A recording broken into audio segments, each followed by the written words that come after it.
another Mongolian win takes the 72nd running of the Manitoba Derby.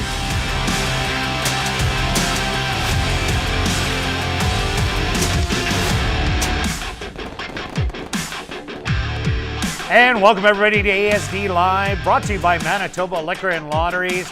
Day 22 on the racing schedule. Quick look back at last week's racing action. On Wednesday night, who was hot? Well, Sheldon Chickness was. He got the early daily double. And then it was Jorge Carreno with 2 wins. One of them on Jerry Gorno horses, who also had 2 wins. And that was St. Louis Guy in the RJ Spears. The last race on the card was able to fend off Plentiful, that both me and Stretch liked at long odds, and ran a bang-up second, only beating a nose in the end. But what a great finish to the RJ Spears. What did you see last week, Stretch? Yeah, I agree with you. That race was exciting. There was a bunch of exciting races all week. I thought it was actually the best race week to date. A little bit of everything. We had some price horses. I didn't find too many surprises. Sure, there were some long shots, but we had talked about them. Made sense. We maybe missed a couple of them, but it made sense when you look back. Some good angles there. Yeah, you're right about Plentiful. Ran a huge race. St. Louis Guy is the real deal. I would have to say top horse at the track right now. After that performance, can go short, go long. Very game on that. Yeah, so. Adding to that, I think with the cards that I've already scanned through and a few other, the jockeys that Kirt's going to kind of mention, this could even be a better week. We've got big field size, lots of money to potentially win. Kirt?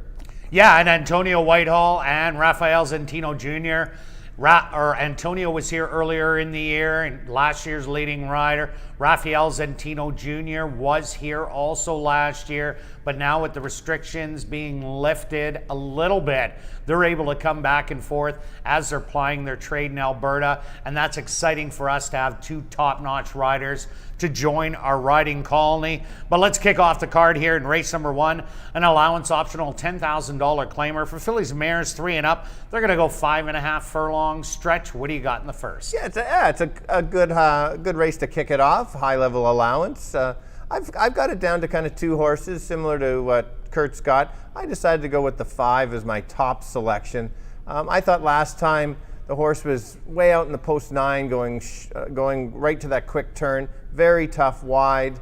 The cutback is kind of one of the reasons I put this horse on top of my selection. I think potentially it stalks the 1 and may take over late. 4-7 winning at the distance. Yeah, I just think that's kind of why maybe get a little more value. The 1 could have been my top pick. I was a little disappointed last time. I know the horse went a little quick last time, but I just didn't like how the horse kind of got wrapped up, got beat late. So I don't know if the horse is just losing a bit of gameness or what. Wouldn't be surprised if the 1 horse won. Then for me, it's kind of a drop off a little bit to the 4 horse. The horse is getting better each start. I expected an even better effort, even proving a little bit more. Maybe if the 1 and 5 hook, maybe the 4 can get there at a potentially good price, 6-1 early. So right now, Kirt, I've got it 5-1-4. Yeah, I'm with you on the 1 and 5, half and a wrapper. Looks like the predominant speed of the race. Always needs the lead. Has got it against the best horses on the ground. Last time out, yes, tired inside the 16th pole. But this race is only 5.5 furlongs. That's going to make a big difference, I think, for this race, the way it sets up. Half and a wrapper goes to the lead. The 5, 2 steps faster, gets Lasix for today's start. And if you look 2 outs ago, where she got beat 5th, beaten 7, she was rallying down the lane. Eviscerator came over, interfered with Drizzy, which interfered with her. She got the worst of it out of all of them. So that definitely cost her lengths down the lane. She probably only would have got beat by 4 in the end, but it ended up being 7.5. Looks a lot worse. Tactical speed, throw out that 7 furlong race, or sorry, 7.5 last time out. She's never gone a distance. That was a trial run. Now she's back sprinting. I got it down to 1 and 5, and I threw in the 4 to round out my top 3. Now we're going to carry on to race number 2, a $5,000 claimer for the boys 3 and up. They're going to go 7.5. Stretch, how do you see this one playing out? For me, this is my toughest race on the card. No real strong opinions, but my safest prediction is a pretty easy one. Norm's placed in second. So as you can see, I had to put Norm in second. Well, we'll get to Norm in a second. I'm going to go with the 2. Like I said, a very tough race for me. The 2 had a nice but did have a troubled trip last time. Kind of stuck and still managed to hang around and finish third. The horse is 6 or 7 in the money last year, or at the distance. The horse is 12 of 41 lifetime wins. So it's clearly the horse likes to win, hasn't won this year. Going to get a very nice price, I believe, at 8 to 1. So for me, it's worth a shot. Like I said, it's a tough race for me. I've got to find the price. There is some angles on Norm. Obviously, we wouldn't put him second. That would be silly. First, that would be silly. Made a nice wide move last time. Finished with a nice run. Take note, 10 of 27 at finishing second at ASD. I have not seen those kind of crazy percentages. A great horse to bet. You might get $5 to place on Norm. And then the last one, based on figures, it's very hard for a horse to win 3 in a row. I just think because there's some value in there, I can't get past the solid figures. That's why I had to select the 5 as my third pick, which Kirt actually has his top pick. So I'm going to let him talk more about it. 275. Yeah, I see a couple horses that got in big trouble last time. The 2 factored in, as Stretch alluded to. But it was the 4, Wits Dollar Night, who got the worst of it. Coming into that first turn, checked, clipped over heels, and then got back into the race. On the inside was factored in, who also had to check and kind of go around and then find the rail late down the lane or into the turn to hit the lane. Then factored in, rallied for that good 3rd place finish. So I like both of them in here. As Wits Dollar Night does have tactical speed, the 8 has speed, the 6 has speed, Warbridge and You Should Talk. But Wits Dollar Night, if he really wants to use it and go out and control the fractions, he definitely can do it. He broke a step slow last time out. That's what cost him going into the first turn. But if he could get clear, definitely a big chance. And if there is that pace battle going into it, Praise Loudly really impressed me last time out. First time out, yeah, it was an okay win.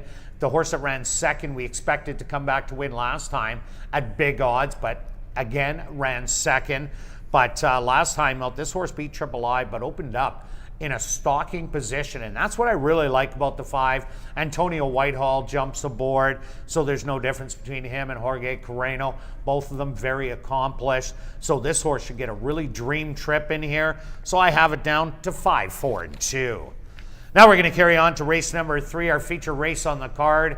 The 26th running of the Derby Trial, going 1 mile. The carryover just under $170,000 in the pick 5. Does City Champ go 4 in a row? Stretch, what do you think?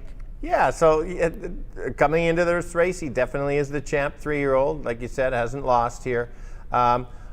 Just comparing figures from previous Derby trials, and that this field is a little lower than past years. So these horses certainly can improve. Just kind of something to take note moving on for the Derby to see if somebody jumps up. I think it's hard to go past the 6. You've got to almost take as your top selection. The figures are pretty good. Presses can be on or near the lead. I'm not sure if he's going to go to the lead. I don't think he has to. And so that is my top selection. I'm looking for some value to complete the exactor, maybe even a bit of an upset, some prices. And I went to the 2. I touted this and showed a replay this horse second start out, and the horse didn't look that good. But then the next 2 starts seemed to get better, maybe figure it out after that second start. We know the horse can now go the 2 turns. Figures show up pretty good. I've got a 10 to 1 morning line, maybe even a little higher if they overbet the 6. It's tough to go past the 6. 2 is the other is my kind of upset horse, and the other one is the 3. Raced older last time, has the 2 turns, maybe picks up the pieces late.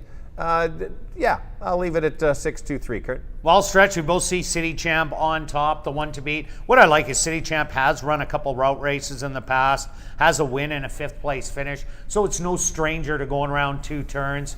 So the way this horse is running, definitely the one to beat, but how is this race going to set up? Will Major Shepherd go to the lead? That is the question mark.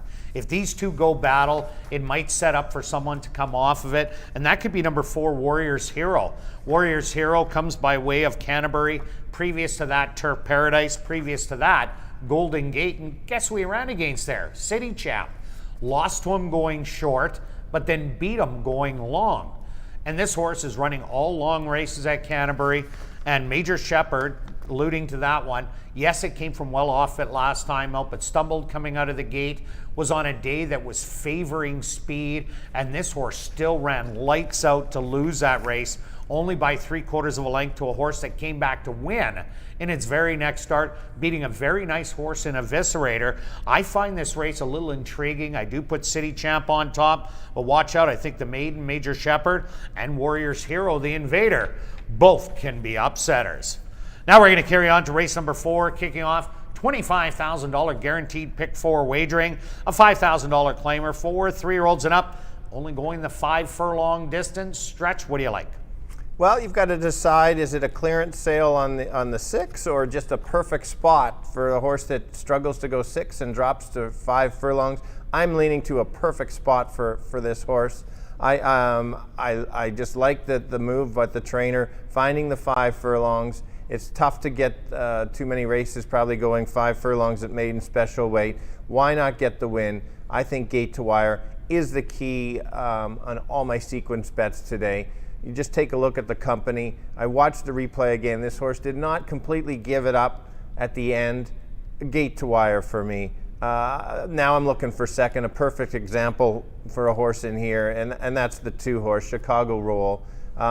Made a very nice move last time and actually looked like maybe the horse was going to win, and that, oh no, he didn't want to win. He just kind of slows down a little bit and let the others go by. I think that's kind of what the same thing. This horse is going to make the middle move, but the 6 should be quite a long way away in front. And then I'm going to go to the 3. I've learned now that this horse will probably open with some early money. It's got a few owners on this one. This horse did break very slowly last time. Watched the race, made up some nice ground. Could get second. I just don't think it can beat the 6, like I said. So we'll go 6, 2, 3.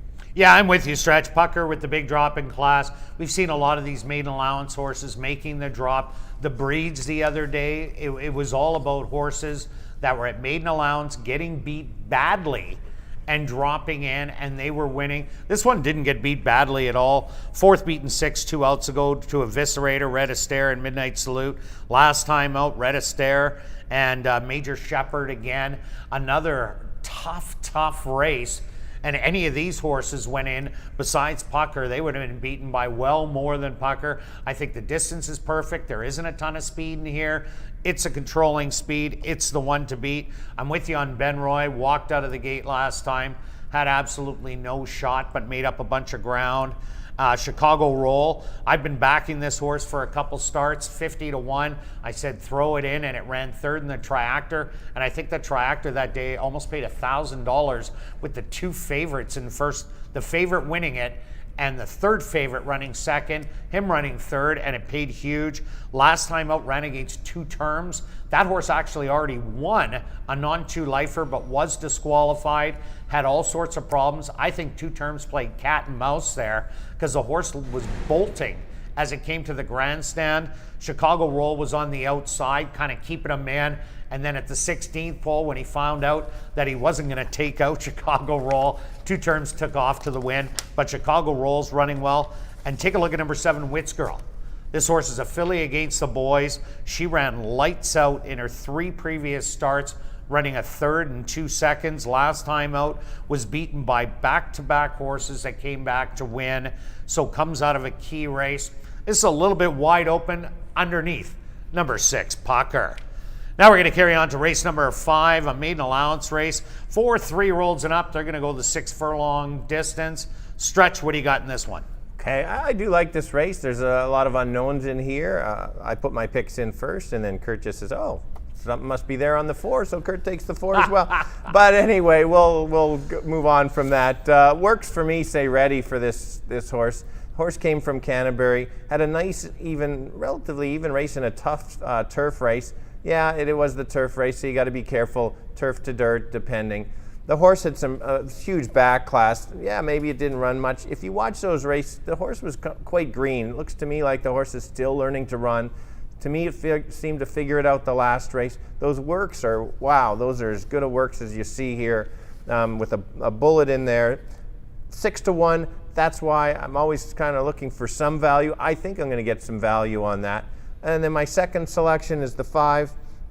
Very, very good race last time out. It actually lost to the horse that I selected in the Derby trial. So if I like the Derby trial horse, I should like this horse a little bit. It is the cutback. Might be going better going longer, but that's kind of the horse that I decided for second. And then the last one, basically best of the rest. I think the horse needed one. But I've got it 4, 5, 6 in a wide open race. Yeah, I agree with you, Stretch. This is wide open.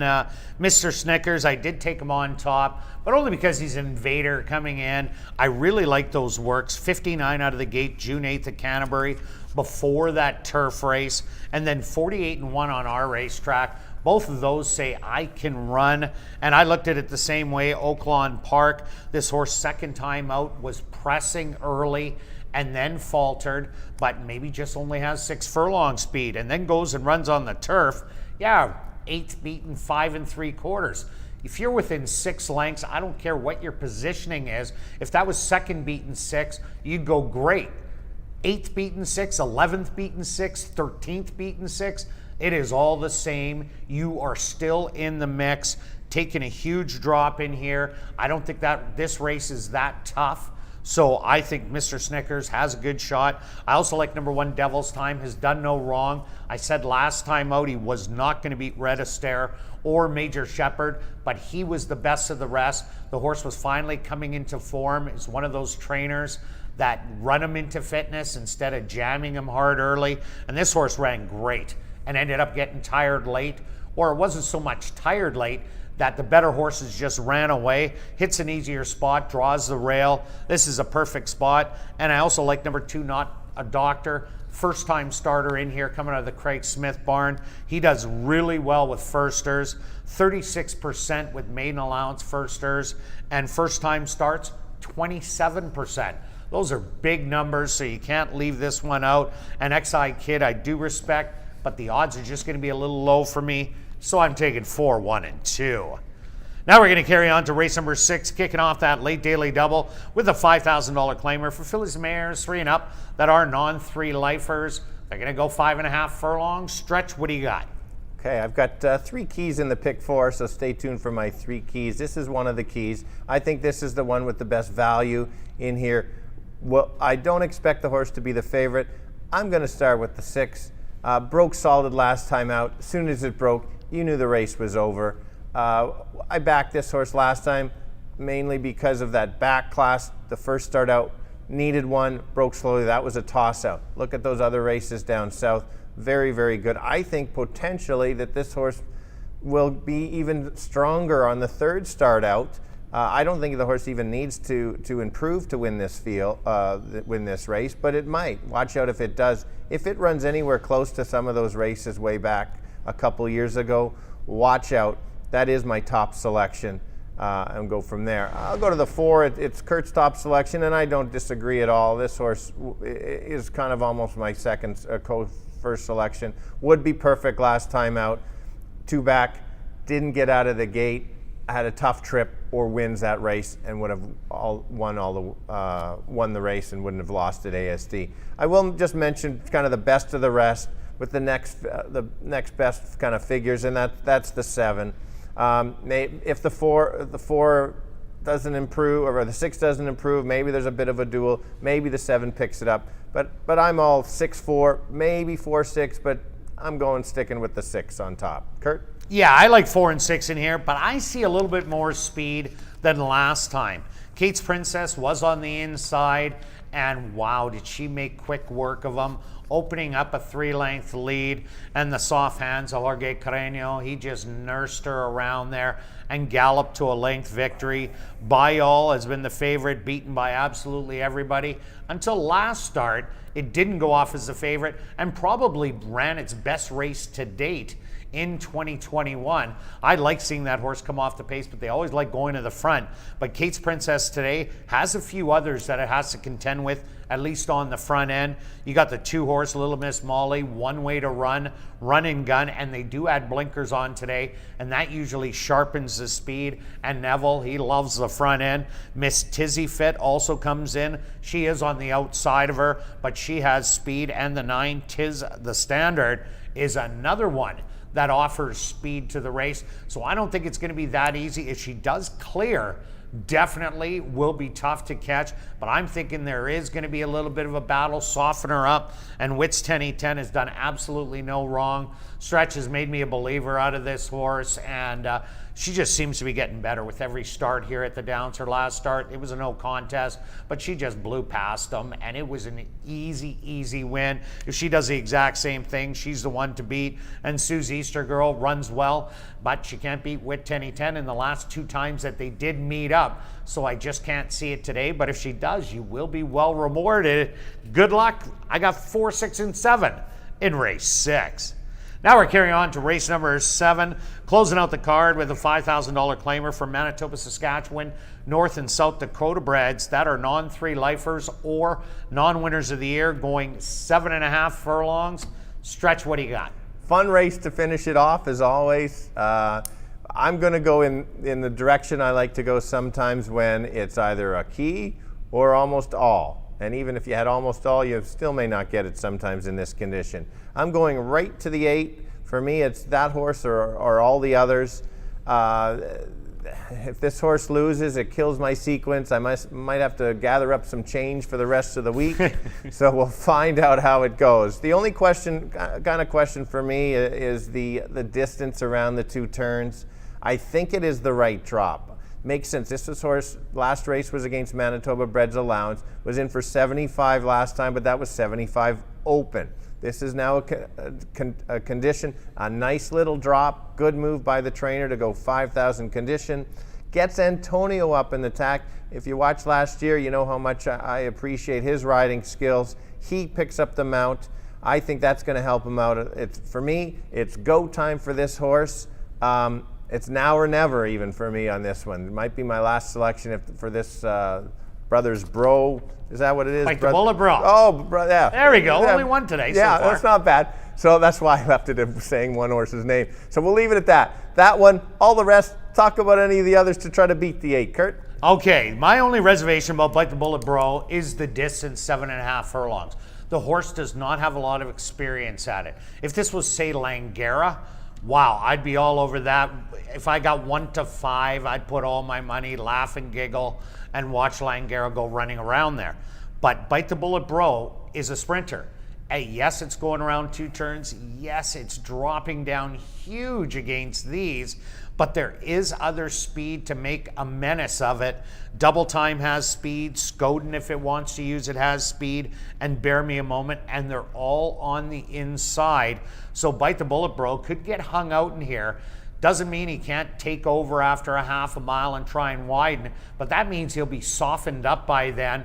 Might be able to last to the wire, but I'm taking a shot that he might get beat. Anytime you can get a 4 to 5 shot beat in the last leg, it's going to pay boxcars. So that's why I took number 10, Quest for the Wire. This is a horse that just runs late. Plain and simple, sits back. It'll probably be dead last in the race. If there's a lot of action up front, when this horse hits the head of the lane, it'll be absolutely flying and probably be about 40 to 1 on the board at that time.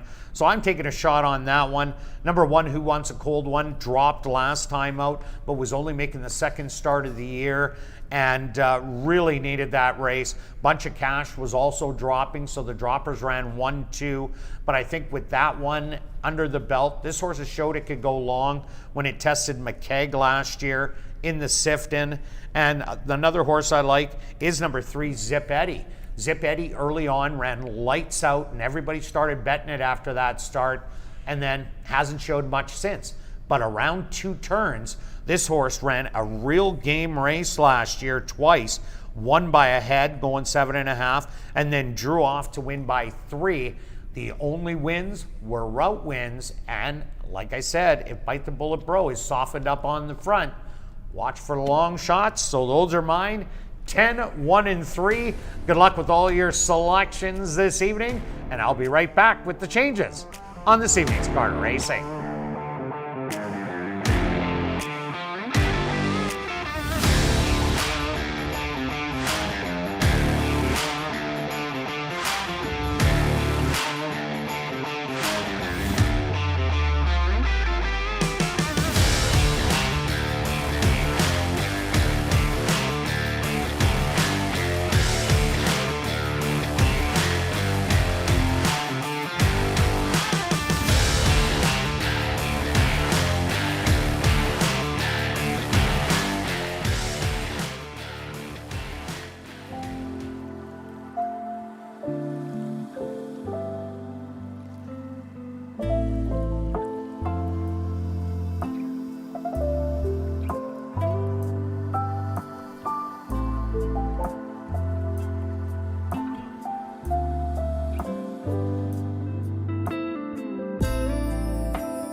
And if everybody can get their pens and programs ready, here are the changes on this evening's 7-race card of racing. Turning your programs to race number 1, just a couple overweights, and they're on your monitors. Now turning your programs to race number 2, again, just a lone overweight. Turning your programs to race number 3, kicking off Jackpot Pick 5 wagering. It's our featured race, the 26th running of the Derby Trial for 3-year-olds. There's only overweights and that Jackpot Pick 5 carryover just under $170,000 and expected today to eclipse over $200,000. Now turning your programs to race number 4, kicking off $25,000 guaranteed pick 4 wagering. Again, just a few overweights. Now turning your programs to race number 5, again, more overweights. Turning your programs to race number 6. In race 6, 2 overweights. Turning your programs to race number 7, our Jackpot High 5 race of the evening. That carryover approaching $35,000, and there are no changes. Well, it's an absolute gorgeous day for racing here in Winnipeg. Currently under sunny skies, the temperature 27 degrees Celsius or 81 degrees Fahrenheit, and the track is listed as fast racetrack for this evening's 7-race card of racing. And we're going to kick it off right here in race number 1 that goes to post in 18 minutes.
welcome down to the paddock for race number 1. We're going to kick off the Monday card of racing with an allowance optional $10,000 claimer for fillies and mares, 3-year-olds and up. They're going to go the 5.5 furlong distance. Stretch, what do you got in race 1? All right, big week ahead. Really good cards all week. I just want to start by thanking everybody for tuning in and supporting the last while. It's been very appreciative on the tweets and everything, and calling out Stretch. Doesn't know how to say any names, but I do know that. And Kirt can't pick a winner, but I did end off with the pick 5 and the pick 4 on You Wednesday. did. Good finish. I stepped up my game. Okay, that was last week. Nobody cares anymore, Kirt. No, it's they this don't. week. That Here we money's go. long spent. Let's start. Jake's got the 1 horse right there for there. That's my second selection. Kirt, that's your top pick. How about you start with the 1? All right, half and a wrapper brings one dimension to the race, and that is speed. Last time out, did tire to get beaten by 3 lengths, but real good deal. Did come off a win for 75 wide open mares, and a convincing win. Then jumped up against those and ran a great race. And even the race coming back for real good deal, ran 3rd in a similar race, the first level allowance, but it was stretching out. So it did get beat by a good one. I think the key here is the 5.5 furlongs, half and a wrapper. She just brings that blazing speed. I'm expecting her to the front, catch me if you can, and I just don't think they will. But you think the 5 might be able to run her down? Yeah, Jake, can you find the 5 for me? I just noticed 1 is wearing first-time fronts, which is just of note. Has not worn fronts before, has fronts there. I like the 5 just because I like when horses have, the trainer is, well, in this case, Wendy ended up claiming the horse, and she's on fire this year. But last time the trainer was trying something. I like that they're trying to maybe teach this horse a little bit or just try something different. And so that's why I think this horse has a potential little more upside. 4-7 at the distance at 5.5. I like that. Obviously, the 1 has more speed than the 5, but I think if the 5 just sits, Carino's been riding as well. He's our top rider, and I just like his riding style. I think he could potentially sit just off and take over late. So that's why I've got it 5-1. My 3rd selection, which is also yours, Kirt, is the 4. This horse, I think, is due to run an even better effort. 3rd start, throws in a little maintenance, breezing work there. Chance to move up. I think the horse does have to improve a little bit to beat the top 2. But yeah, I've got like I said, I've got the 5-1-4. You've got the 1-5-4. What's your thoughts on Stevie Mack? Well, I really like this horse second time out after that first race against Persistent, Cypress Point, and the Astral Moon, and it ran great. Only got beat by a length and 3/4. Little Miss Zach got away on the field and did go wire to wire, but at least she showed some late run. Last time out, showed absolutely nothing. But the rider change in here is huge. Antonio Whitehall jumps back aboard. Of the lifetime wins for Stevie Mack, there's been 11 of them. And guess who's been on for every single win? That was Antonio Whitehall. So if you're looking for a rebound race out of Stevie Mack, 3-1, a little bit low on the odds board for me. But definitely, does she have the talent? Heck yeah. Yeah, no, absolutely. We've picked her, and you're right, I was with you. Just 1 point on the current favorite is the 3. That horse ran the best race of her life, I feel. If can run back so quickly, she could be tough. I just don't know if the horse can, after a top effort, come back that quickly. Yeah, that's kind of tough. This 3-year-old has tested these kind 2 outs ago and was beaten by a half and a wrapper quite handily in there by like 3 lengths. Now you're throwing in Stevie Mack, who I think will improve and comes in with that nice workout in 48 4.5 mile. And 2 steps faster has been running against the boys instead of the girls in 2 out of the 3 starts this year going short. So this isn't an easy race for Fox Appeal. I think a little over bet right now. But let's go straight to our selections here in race number 1, Stretch. Pick 3 time for you. Yes, doubling it up to $2 to kick it off. I've got 1 and 5. If I knew the 5 was 7-1, it would just have been a win bet. And then I've got a bunch in the middle leg because I think it's very tricky. And then, of course, the potential key may not be a huge payoff, but I got to get the week started. And myself, I'm going a $20 exactor, 1 and 5. I'm thinking that they're going to run around the racetrack, 1, 2, all the way around. Good luck with all your wagers here in race number 1, and we'll see you back for race 2.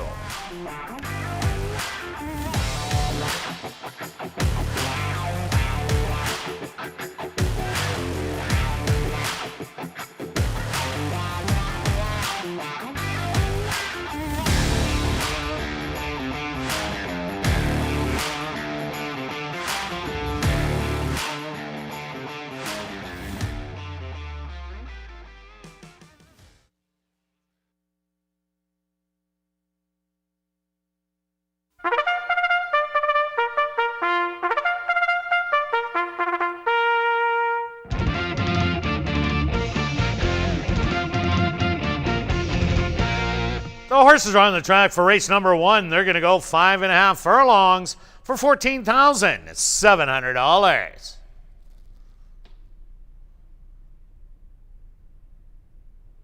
Number 1 is Half in the Wrapper, owned by PTR Racing Stable, trained by Devin Gittins with Rafael Zentino Jr.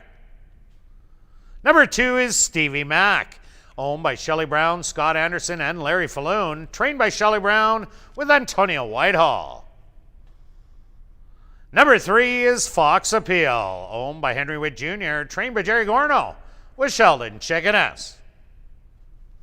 Number 4, that's Aramon, owned by Dr. Ross and Brendan McKeag, trained by Carl Anderson with Stanley Chady Jr. Rounding out the opener is number 5, Two Steps Faster, owned by Keith Wright and Wendy Anderson, trained by Wendy Anderson with Jorge Carreño.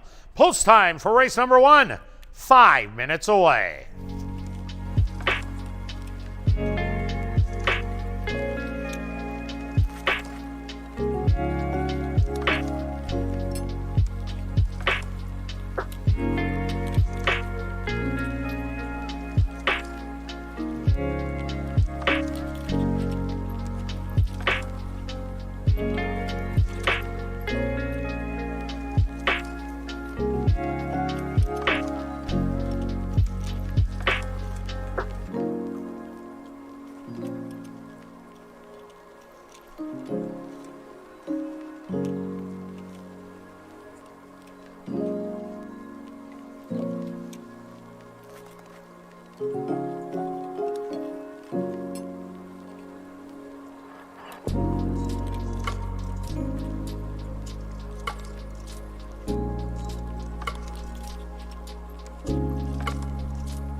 2 minutes to post time at ASD.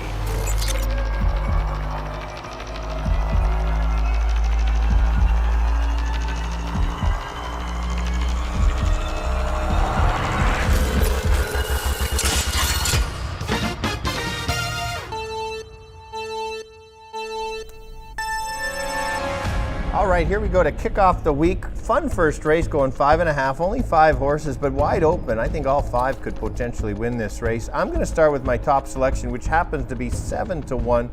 Clear overlay on the board. For me, then it's a win bet at 6-1 even. I think this horse cuts back, gets claimed from Wendy. Wendy's on fire. She's going to sit just behind the 1. If the 1 can't get the distance, 2 steps faster takes overlay. If there's a big duel, watch out for the 4. Maybe there's your upsetter if there is a duel. So I've got it 5-1-4. Kirt?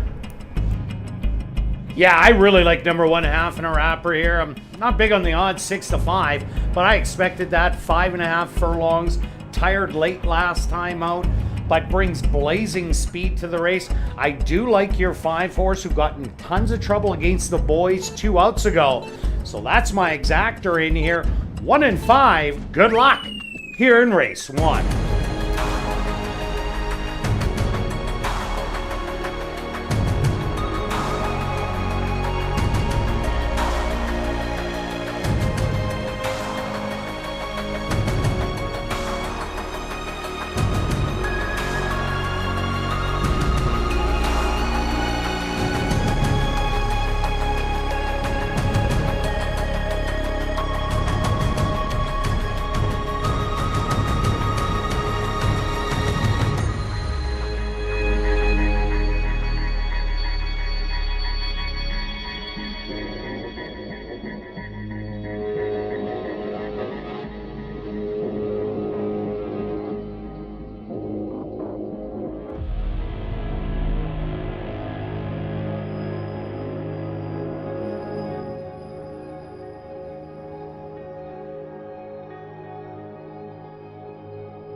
Half in the wrapper leads the filly mares into the starting gate. Stevie Mack is now loaded.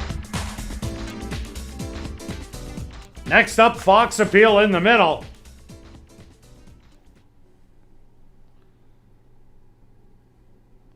Two left to load.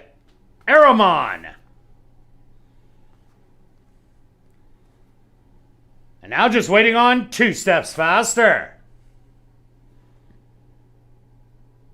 They're all set. They're at the post.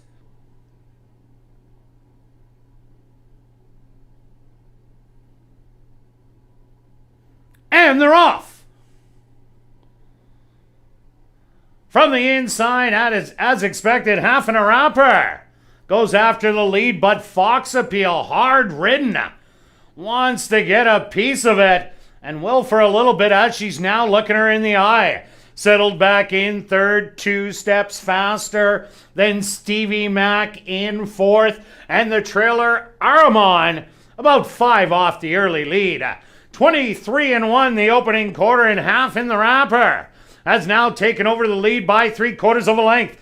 Fox Appeal still there in second, starting to fade, hugging the rail. Stevie Mack in third, Two Steps Faster on the outside in fourth, and Aramon still the trailer. They hit the head of the lane. Half in the Wrapper with the advantage now to 3. Stevie Mack trying to dig in and make up that ground with Two Steps Faster on the far outside inside the 16th pole. Half in the Wrapper is the winner by 2. Second's going to go to Two Steps Faster, third to Stevie Mack, and fourth to Aramon.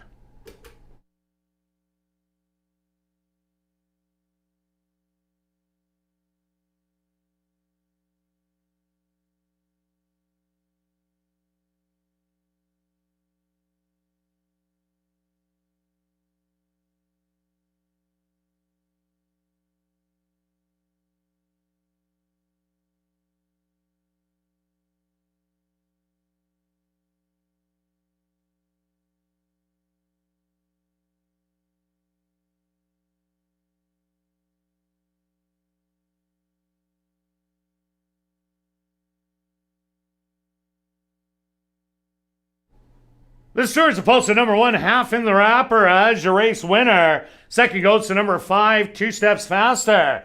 Third to number 2, Stevie Mack. And fourth to number 4, Aramon. They went the opening quarter 23-1. The half 47 seconds. Time for the 5.5 furlongs, 1:06.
Now entering the winner's enclosure, the official winner here in race number 1, that's number 1, Half in the Wrapper. Half in the Wrapper is a bay filly, 4 years old, by Great Notion, out of the mare Bear Slayer by Two Punch, owned by PTR Racing Stable, trained by Devin Gittins, and ridden to victory. Welcome back, Rafael Zantino Jr. Time for the 5.5 furlongs, 1:06.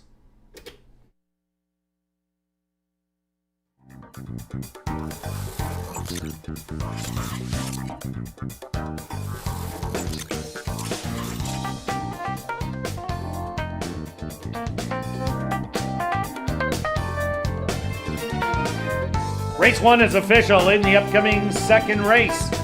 There are no changes. Kicking off another Pick 3 in race number 2.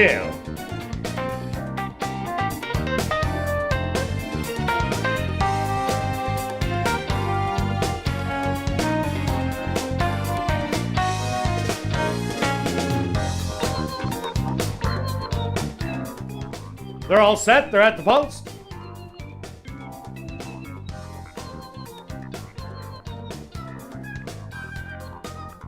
And they're off. From the inside, as expected, Half and a Wrapper goes after the lead, but Fox Appeal, hard ridden, wants to get a piece of it and will for a little bit as she's now looking her in the eye. Settled back in third, 2 steps faster than Stevie Mac in fourth, and the trailer Aramon about 5 off the early lead. 23-1 the opening quarter, and Half in the Wrapper has now taken over the lead by 3/4 of a length. Fox Appeal still there in second, starting to fade, hugging the rails. Stevie Mac in third, 2 steps faster on the outside in fourth, and Aramon still the trailer. They hit the head of the lane. Half in the Wrapper with the advantage now to 3. Stevie Mac trying to dig in and make up that ground with 2 steps faster on the far outside, inside the 16th pole. Half in the Wrapper is the winner by 2.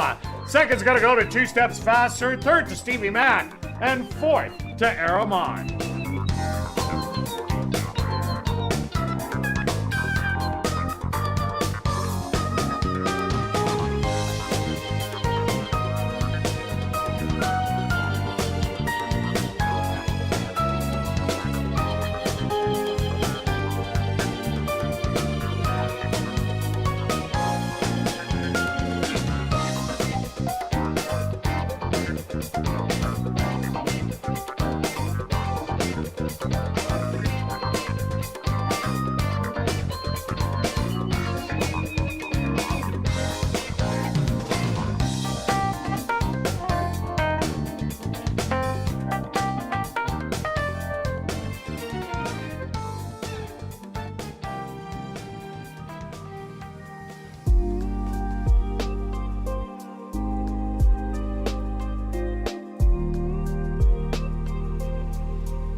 And welcome back down the paddock for race number 2 for this $5,000 claimer. For 3-year-olds and up, they're going to go 7.5 furlongs. Kicking off another pick 3 stretch. What do you got in this one? All right, nice straight $20 exactor in that last one, Kirt. You got it out of the way, get that first win out of the way. And up 120. Yeah. If I was 17 years old again, I might leave, but No. you know. We're going nowhere. You've got you know that. long week ahead of us. We're moving into a race that I found, for me, the toughest race for me on the card. Good field is very, very tricky. You can see that the board, you have the 6 is a bit of the longer shot, but the rest are relatively even. I think the 5, I'm a little surprised on the 5 at 2-1. I know you selected it as your top selection. I do like the horse as well. We'll take a look at this. I'll let you talk about it. I'll just talk about it just first. My figures have this horse as actually the highest last race final figures last time. So I was a little surprised that you selected this horse because it is hard to win 3 in a row. The horse did look very, very impressive last time out. And why was it your top selection, Kirt? See, the biggest thing is I think there's speed in here. Witt's Dollar Night with a smooth trip will be going out to the front. Warbridge has speed. You Should Talk for sure has one dimension. Run and gun and go to the front. So I seen pace. And I was impressed last time with Praise Loudly. First time out, never beat much. Cruised on the front end, won it easy. But last time had to sit behind good speed and made a power move and really opened up. And that was visually impressive to me. And I think this horse, yes, it's a conditioned horse going into the open company, but I think this horse is peaking since arriving from Canterbury. And just by that last race and me thinking that there's speed to run at. Remember last week, it was closers getting the better of the speed. We're not sure yet this week. We've only had the one race, and it was the predominant speed who hung on. But definitely 2 steps faster was coming, but nobody else was rallying. So is it going to be a speed track? Don't know. So I'm going by last week.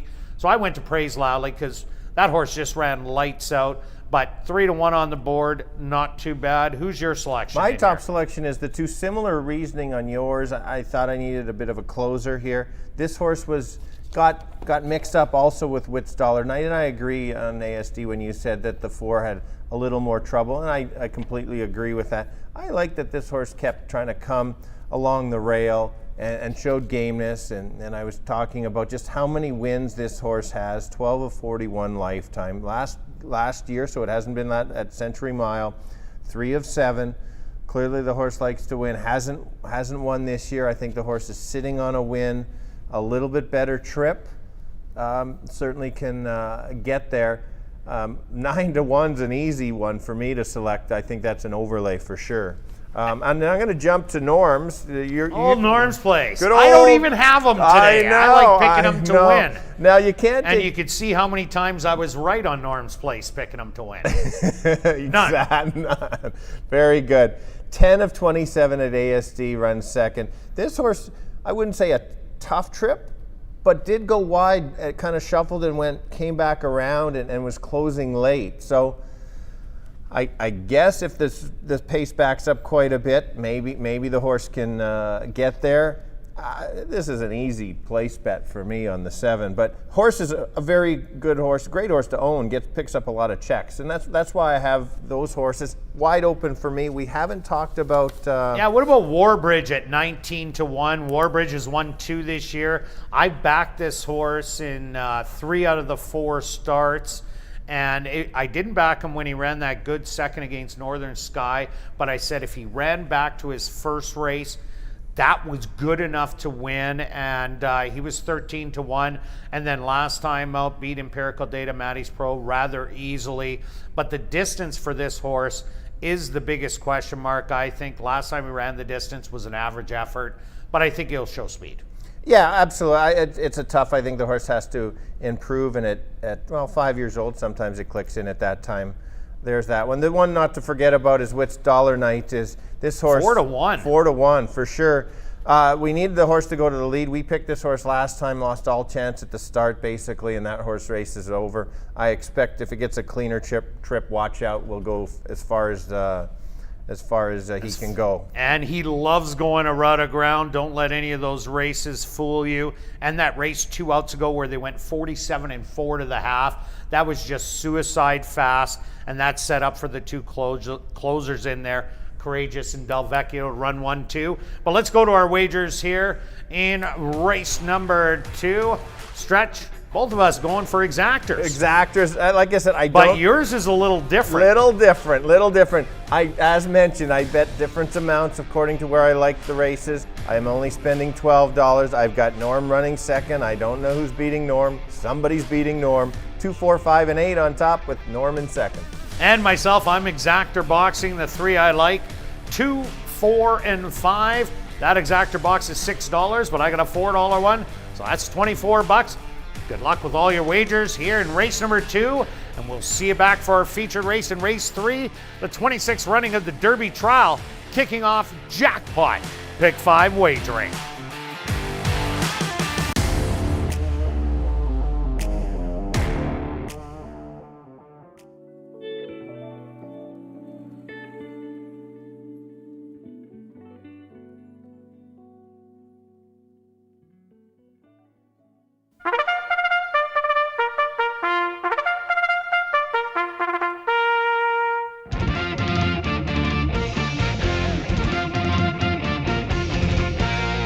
The horses are on the track for race number 2. They're going to go 7.5 furlongs for $12,000. Number 1 is Overanalyzer, owned by Mike Powers and Jerry Gorno, trained by Jerry Gorno with Richard Mangeli. Number 2 is Factored In, owned by Prairie Wind Stable and Louise McCallum, trained by Elton Nicky with Nyrone Austin. Number 3 is Witt's Hurricane, owned by Club 3D, trained by Curtis Maxwell with Leroy Nelson. Number 4 is Witt's Dollar Night, owned by Henry Witt Jr., trained by Jerry Gorno with Sheldon Chickanis. Number 5 is Praise Loudly, owned by Wind Answer Stable, trained by Wendy Anderson with Antonio Whitehall. Number 6 is Warbridge, owned by Brian Smith, trained by Murray Duncan with Stanley Chady Jr. Number 7 is Norm's Place, owned by Jared Brown and Lucky 8 Stable, trained by Jared Brown with Jorge Carreño. Rounding out the field is number 8, You Should Talk, owned by Karen Bjarnson, trained by Tom Gardapi Jr. with Neville Stevenson. Pulse time for race number 2, 4 minutes away.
It's now 2 minutes to post time at ASD.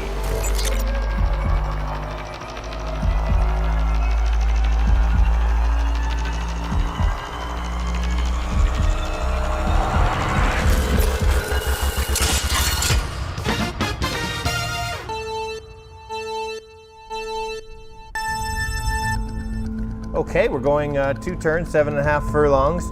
Always a bit of a tricky distance. Some horses are experts at this and some don't like it. I'm taking a chance here on a horse that was in trouble last time. Doesn't have a lot of experience going in the specific 7.5, but because of the trip, I'm getting 9-1. I think there's just enough pace for this horse to come up the rail, get back on the winning track. That's the 2 factored in. 8-1, absolute value play. If you like to bet a horse to place, that's Norm, number 7. Kirt? Yeah, myself, I like the 5-horse Praise Loudly. 1-2 in a row going through the conditions. Yes, it was easier than this race, but wow, did it look good last time out, making that middle move. I think there is speed in here. Antonio Whitehall will sit just off of them, and when they hit the head of the lane, I expect Praise Loudly to come a-running with that late rush that he showed the last couple times. So that's my top one, and I agree with factored in as a good long shot. Good luck here in race 2.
Overanalyzer has found his spot in that starting gate.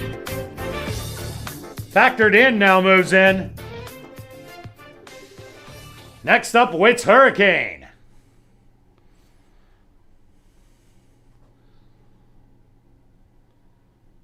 Now the current 2-to-1 choice, Witt's Dollar Night, goes in. Followed by the second choice, Praise Loudly.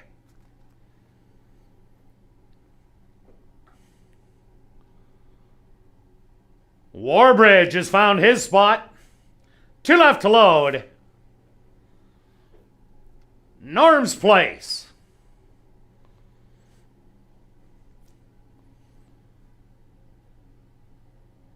And now just waiting on You Should Talk on the outside.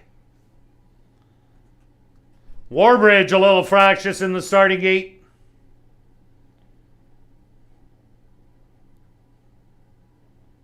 They're at the post, and they're off. From the middle of the track, Witt's Dollar Night hurried to go out and grab the early lead. And he's going to do it as they pass the grandstand for the first time. On the outside, that's Warbridge in second. Factored in, sitting on the rail in third. Running as a pair, Praise Loudly. And You Should Talk 3.5 lengths off of it. Then another pair, that's Overanalyzer and Norm's Place.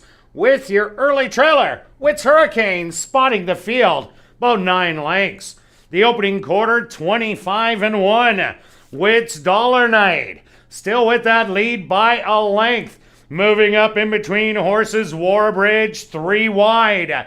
You Should Talk has pulled the trigger early. Factored in, still sitting on the rail, Norm's Place. Moving up smartly on the outside. Then it's Praise Loudly. Then Overanalyzer and the trailer still Witt's Hurricane. 49-4 to the half, Witt's Dollar Night. Still with that lead and not surrendering it to You Should Talk on the outside. Norm's Place still trying to make up ground. Factored in, coming up the rail on the far outside. That's Overanalyzer. But Witt's Dollar Night has made every pull a winning one. At the 16th pull, they're not going to catch him. Witt's Dollar Night's going to win by 5. Factored in, runs second. Third's going to go to You Should Talk. Very close for fourth between Overanalyzer and Warbridge.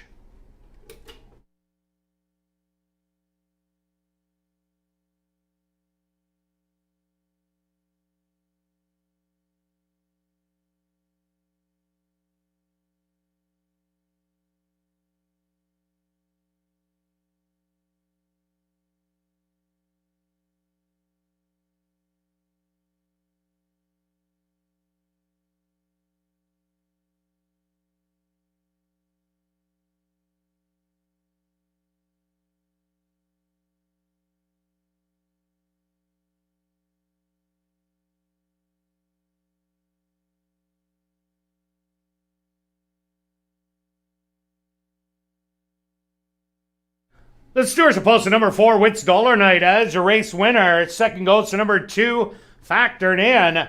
Third to number 8, You Should Talk. A photograph has been called to determine the 4th place finisher.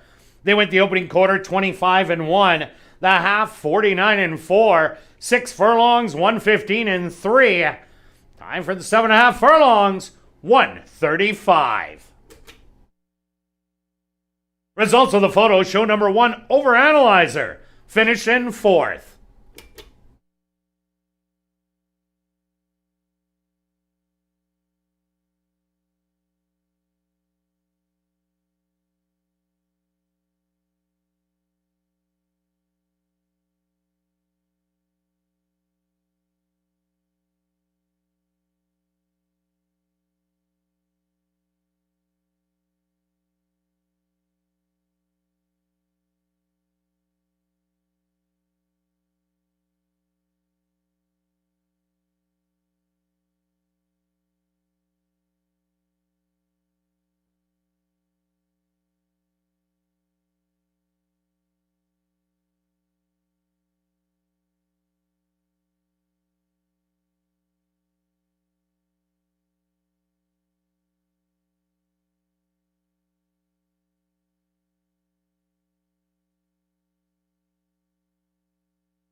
Now entering the winner's enclosure, the official winner here in race number 2, that's number 4, Wits Dollar Night.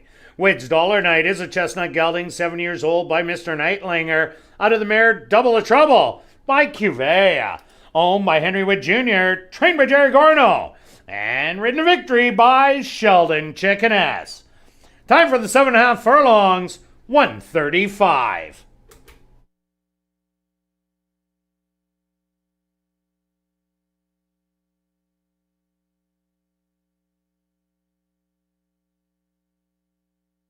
Race 2's official in the upcoming third race. Our featured race on the card, it's the 26th running of the Derby Trial for 3-year-olds. And there are no changes. Race 3 kicks off Jackpot Pick 5 wagering.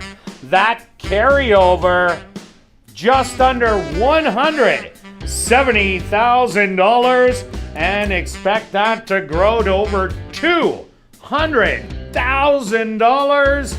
That's race number 3, the Derby Trial, kicking off that Jackpot Pick 5, 22 minutes away.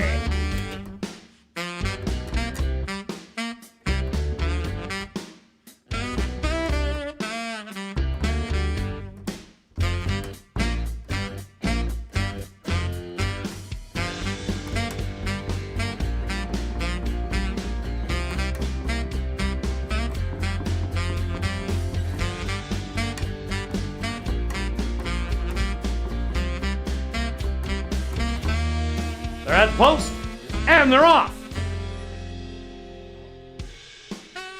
From the middle of the track, Wits Dollar Night hurried to go out and grab the early lead, and he's gonna do it as they pass the grandstand for the first time. On the outside, that's Warbridge in second, factored in, sitting on the rail in third. Running as a pair, Praise Loudly. And You Should Talk, 3.5 lengths off of it. Then another pair, that's Overanalyzer and Norm's Place, with your early trailer, Wits Hurricane, spotting the field, about 9 lengths. The opening quarter, 25-1. Wits Dollar Night, still with that lead by a length. Moving up in between horses, Warbridge, 3 wide. You Should Talk has pulled the trigger early. Factored in, still sitting on the rail, Norm's Place, moving up smartly on the outside. Then it's Praise Loudly, then Overanalyzer, and the trailer still Wits Hurricane. 49-4 to the half, Wits Dollar Night. Still with that lead and not surrendering it to You Should Talk on the outside. Norm's Place still trying to make up ground. Factored in, coming up the rail on the far outside. That's Overanalyzer, but Wits Dollar Night has made every pull a winning one. At the 16th pull, they're not gonna catch him. Wits Dollar Night's gonna win by 5. Factored in, runs second. Third's gonna go to You Should Talk.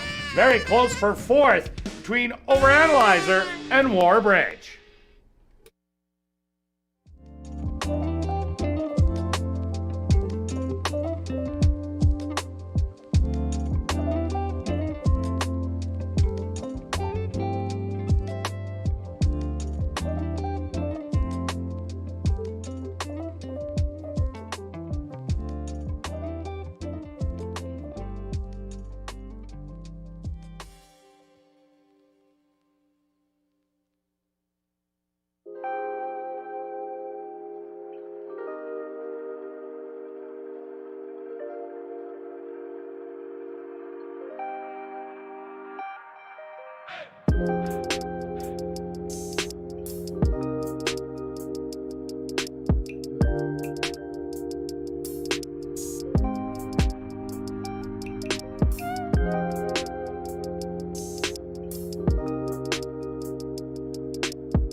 And welcome back down to the paddock for race number 3 in our featured race on the card. It's the 26th running of the Derby Trial for 3-year-olds. They're going to tackle 1 mile, and we'd like to welcome TVG and all their viewers. As you can jump in now, it is jackpot pick 5 time, $168,000 carryover. Already over 20 grand in there. It's going to surpass 200,000 easy today. And we're going to kick it off in here. Stretch, what do you got for the people? Okay, yeah, it's going to fly over the 200. I'm going to start, we'll start with named quite well, City Champ, because this horse is currently the champ 3-year-old. Hasn't lost at ASD yet. Finished up with the start in March at Golden Gate. I've followed this horse. I've liked him on all the starts. He's running very, very well. Now it's a matter of can he run the distance. And if you look at the couple races at Golden Gate, it is a synthetic track. Looks like the horse can handle the distance. Is the horse going to go to the lead or sit just off? I think this horse can decide. I think Neville will kind of make a decision. If somebody just quarter horses out, maybe have to sit back. If this horse could just inherit. Do you think the horse is going to go to the lead? Well, I could flip a coin and be wrong every single time here. I've had Neville on the lead on some horses, doesn't go. It's hard to tell what they're going to do or what the instructions are. Guaranteed it's going to run forward in the race, meaning be placed within a length or two of whoever goes out, unless, say, Major Shepherd really wants to go cut some serious fractions out there, say 23-47, then you'll see City Champ sitting like 5 off it. But any other lead, City Champ will be forward in the race. But will they duel is my question mark, because I think Major Shepherd is the other predominant speed. Yeah, I'm with you. That horse hasn't gone the distance. Is bred for the distance if you just take a look at the breeding and the figures in there.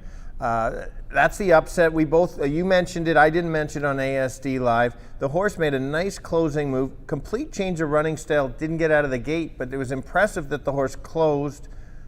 Sometimes maybe just the trainer might realize maybe we don't have to go to the lead. And it was even more impressive because that night Speed was doing really well on our racetrack, and nobody was able to close from well off it. And Major Shepherd still almost got the win coming from that far out of it. And Red Astaire did come back to win an allowance non-2-lifer against Eviscerator in a hard-fought battle down the lane and didn't let Eviscerator by. So I think Major Shepherd, even though this is a maiden running against winners, this horse does have major talent and just might absolutely love the distance. We don't know, but that last race was a telltale sign. This thing is a runner. Absolutely, absolutely. I'm going to go to my second selection, and that's Midnight Salute. We showed a replay way back on June 8th, thinking the horse was going to win. Didn't run up to the expectations after the first race. Then ran a very nice race against City Champ. Obviously wasn't going to beat City Champ that day. Then went the mile. What a good prep or a 7 furlongs around the 2 turns. This horse, I believe, is getting better with each start. Won quite handily last time. Maybe not the toughest field, but I just like how the horse handled it.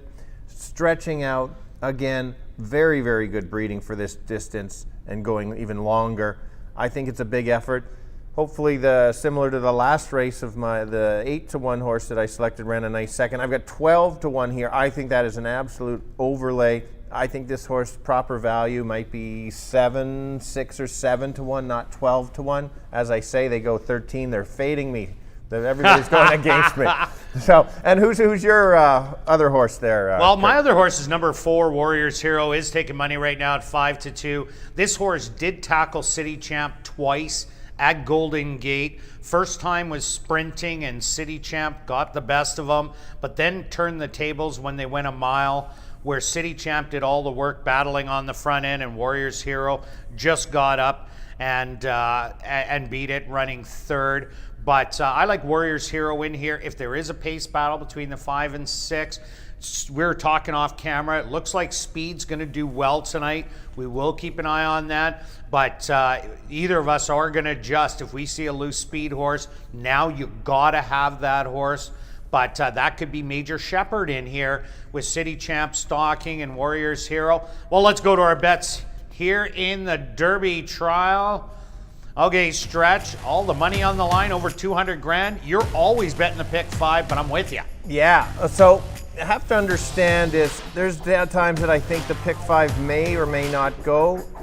With my keys, the ticket I have, I'm trying to build for maybe tomorrow or the next day. If you want to go against me, this is the time that it could go jackpot. I've got some favorites in there. That's why I'm only spending $14.40. May not cash a big ticket, make a small profit. I'm taking a chance on 2 upset races with some favorites in there. Like I said, I'm just trying to build for later on. If you want to win the jackpot, this is a chance if you want to beat those 2 singles that I have in there. Yeah, and I have 1 single in the race 6, Wits 10-10, a bunch in the other legs, because I think they are wide open. Some horses are beatable. If you get City Champ beat, Pucker, those are the main ones, and Wits 10-10, and in the last, Bite the Bullet Bro. Those are 4 of the 5 horses. You get them beat. Whatever comes in, it's going to pay jackpot for you. Even if you don't take it all, you're going to get a big piece of the pie underneath. If I'm saying if 3 of 4 lose, it goes today. If 3 of those 4 horses. Quite the projection by prediction Stretch on the jackpot today. All right, good luck with all your wagers here in race number 3, the Derby Trial. And we'll see you back for race 4, kicking off $25,000 guaranteed pick 4 wagering.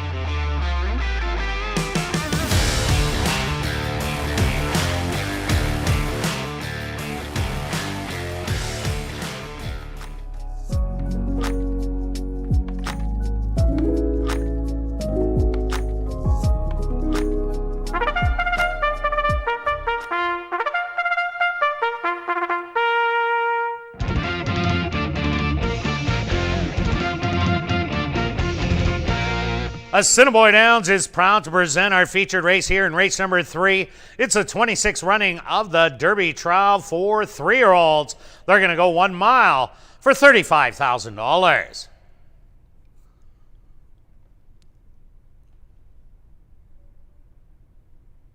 Number 1 is Wits Taquito, owned by Henry Witt Jr., trained by Jerry Gorno with Leroy Nelson. Number 2 is Midnight Salute, owned by Shelley Brown, Steve Holborn, Christina Bell, and Dean Brown, trained by Shelley Brown with Sheldon Chickeness. Number 3 is Flash of Glory, owned by True North Thoroughbreds, trained by Michael Nault with Stanley Chady Jr. Number 4 is Warriors Hero, owned by Purple Rose Ranch, trained by Stephen Gaskin with Jorge Carreño.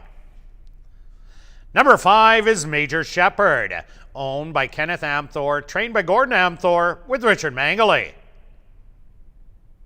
Number 6 is City Champ, owned by Bill Michael and Wind Answer Stable, trained by Wendy Anderson with Neville Stevenson. Rounding out our featured field is number 7, Stone Cafe, owned by Henry Witt Jr., trained by Jerry Gorno with Rafael Zantino Jr. The 26th running of the Derby Trial here in race number 3, kicking off jackpot pick 5 wagering already at almost $200,000. They go to post in 6 minutes.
It's now 2 minutes to post time at ASD.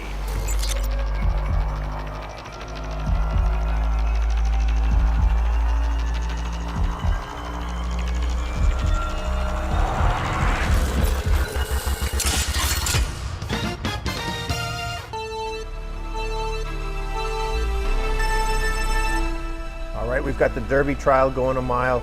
A very good race. The 6 is my top selection. 1 to 5 is a terrible, terrible play for this. There's just too many unknowns. Yes, City Champ is the champ right now. Certainly can win and has the best, on paper, looks like the most likely winner. That is my top selection. I'm looking elsewhere, at least to complete an exactor, and that's the 2, Midnight Salute. I think the stretch out's going to help. Look good on the first time going 2 turns. Maybe a repeat effort, at least gets in the exactor to help make it pay, but I've got it 6-2. Kirt? Yeah, Stretch, I'm with you. City Champ, the 1 to beat in here. 2 to 5 on the odds board, a little bit low, but City Champ has done absolutely no wrong. My sleeper is the Maiden. Number 5, Major Shepherd, showed me something last time out that was lacking in the form, an effort to close on a track that was all speed that day. This horse ran so good, the winner came back to win. Watch out, 10 to 1. Good luck here in the Derby trial.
It's Taquito that leads the 3-year-olds in. Midnight Salute in the gate. Next up, Flash of Glory. Warriors Hero, the Canterbury Invader, goes in. Next up, Major Shepherd, the Maiden. 2 left to load. The current champ, City Champ.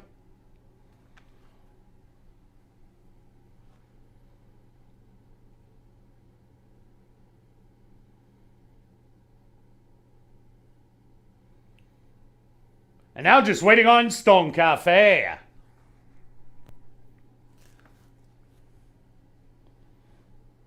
They're all set. They're at the post.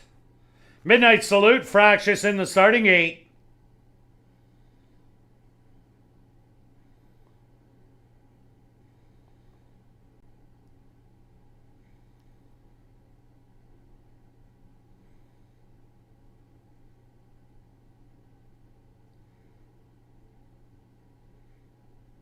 Starter Derek Corvell doing a great job getting Midnight Salute down from on top of the starting gate. And now they'll spin back around and reload.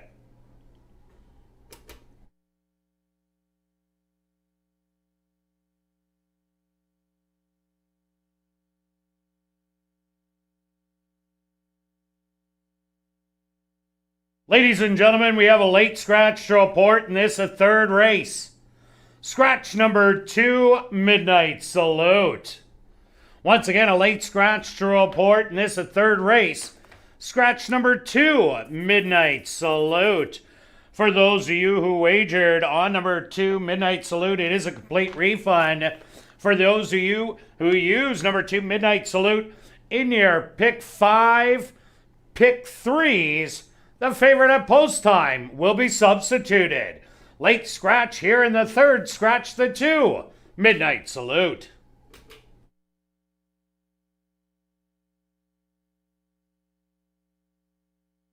As you can see, the field was unloaded, and they will change the numbers. And post time for race number 3, the Derby Trial, in 2 minutes.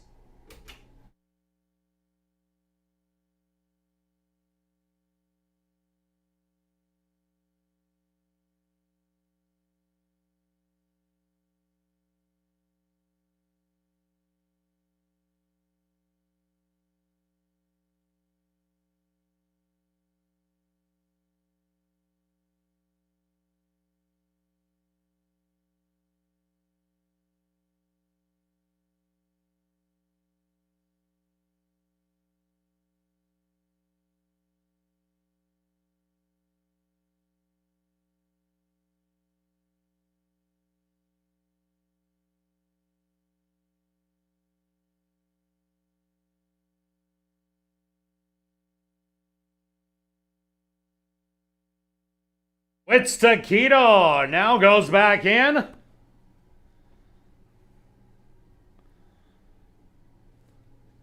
Flash of Glory's turn.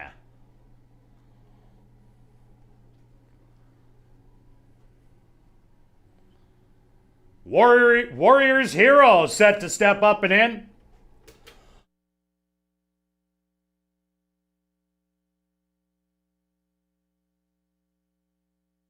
Major Shepherd, he now finds his spot.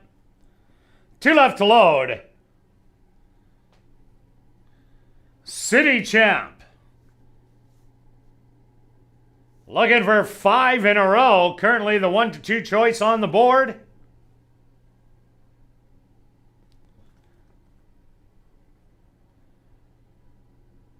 And now just waiting on Stone Cafe.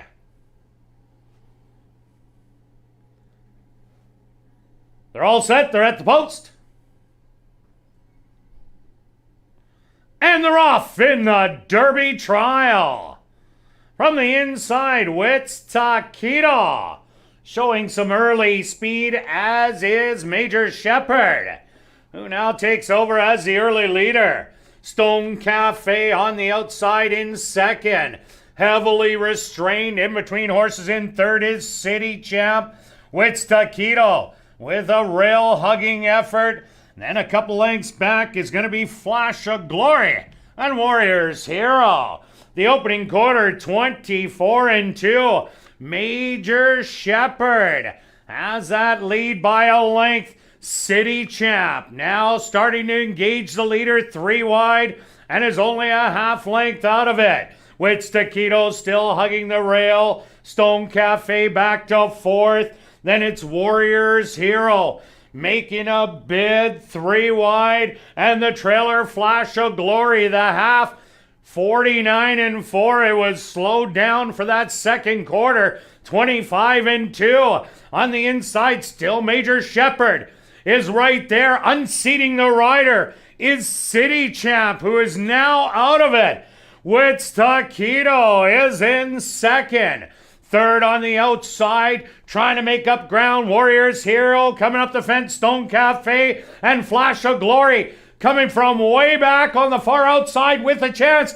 Major Shepherd is responding on the far outside. Warriors Hero and Flash of Glory. Major Shepherd, Flash of Glory in between horses. Stone Cafe noses at the wire between Flash of Glory and Stone Cafe here in the Derby trial. Ladies and gentlemen, please hold all tickets. There is a Stewart's inquiry into the running of race number 3. Please hold all tickets.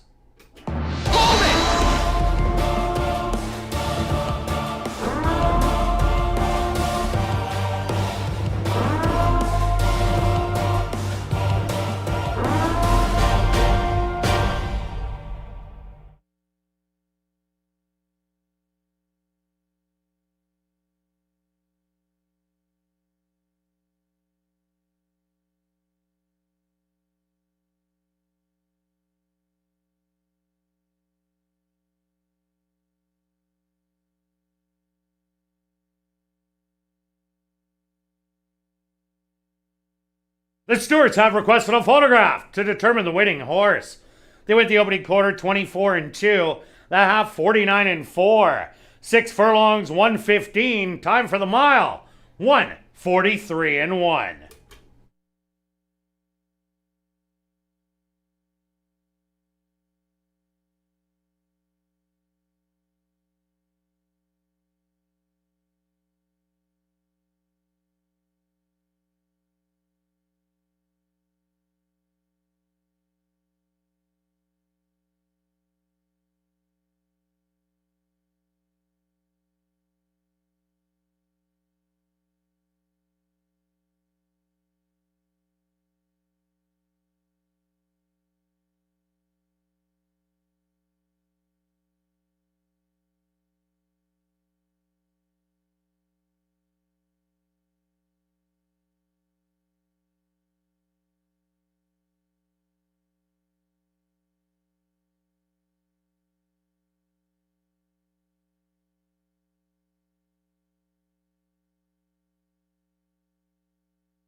Stewart's posted number 3, Flash of Glory as your race winner. Second goes to number 1, Wits Taquito. Third to number 4, Warriors Hero. And fourth to number 5, Major Shepherd. Now entering the winner's enclosure is the official winner of the Derby trial, and that's number 3, Flash of Glory. Flash of Glory is a chestnut gelding, 3 years old by point of entry. out of the mare Sandy's Ready by More Than Ready. Owned by True North Thoroughbreds, trained by Michael Nault, and ridden to victory by Stanley Chady Jr. Time for the mile, 1:43:1. Assiniboia Downs is very pleased to have on hand our CEO, Darren Dunn, to make a presentation to the winning connections.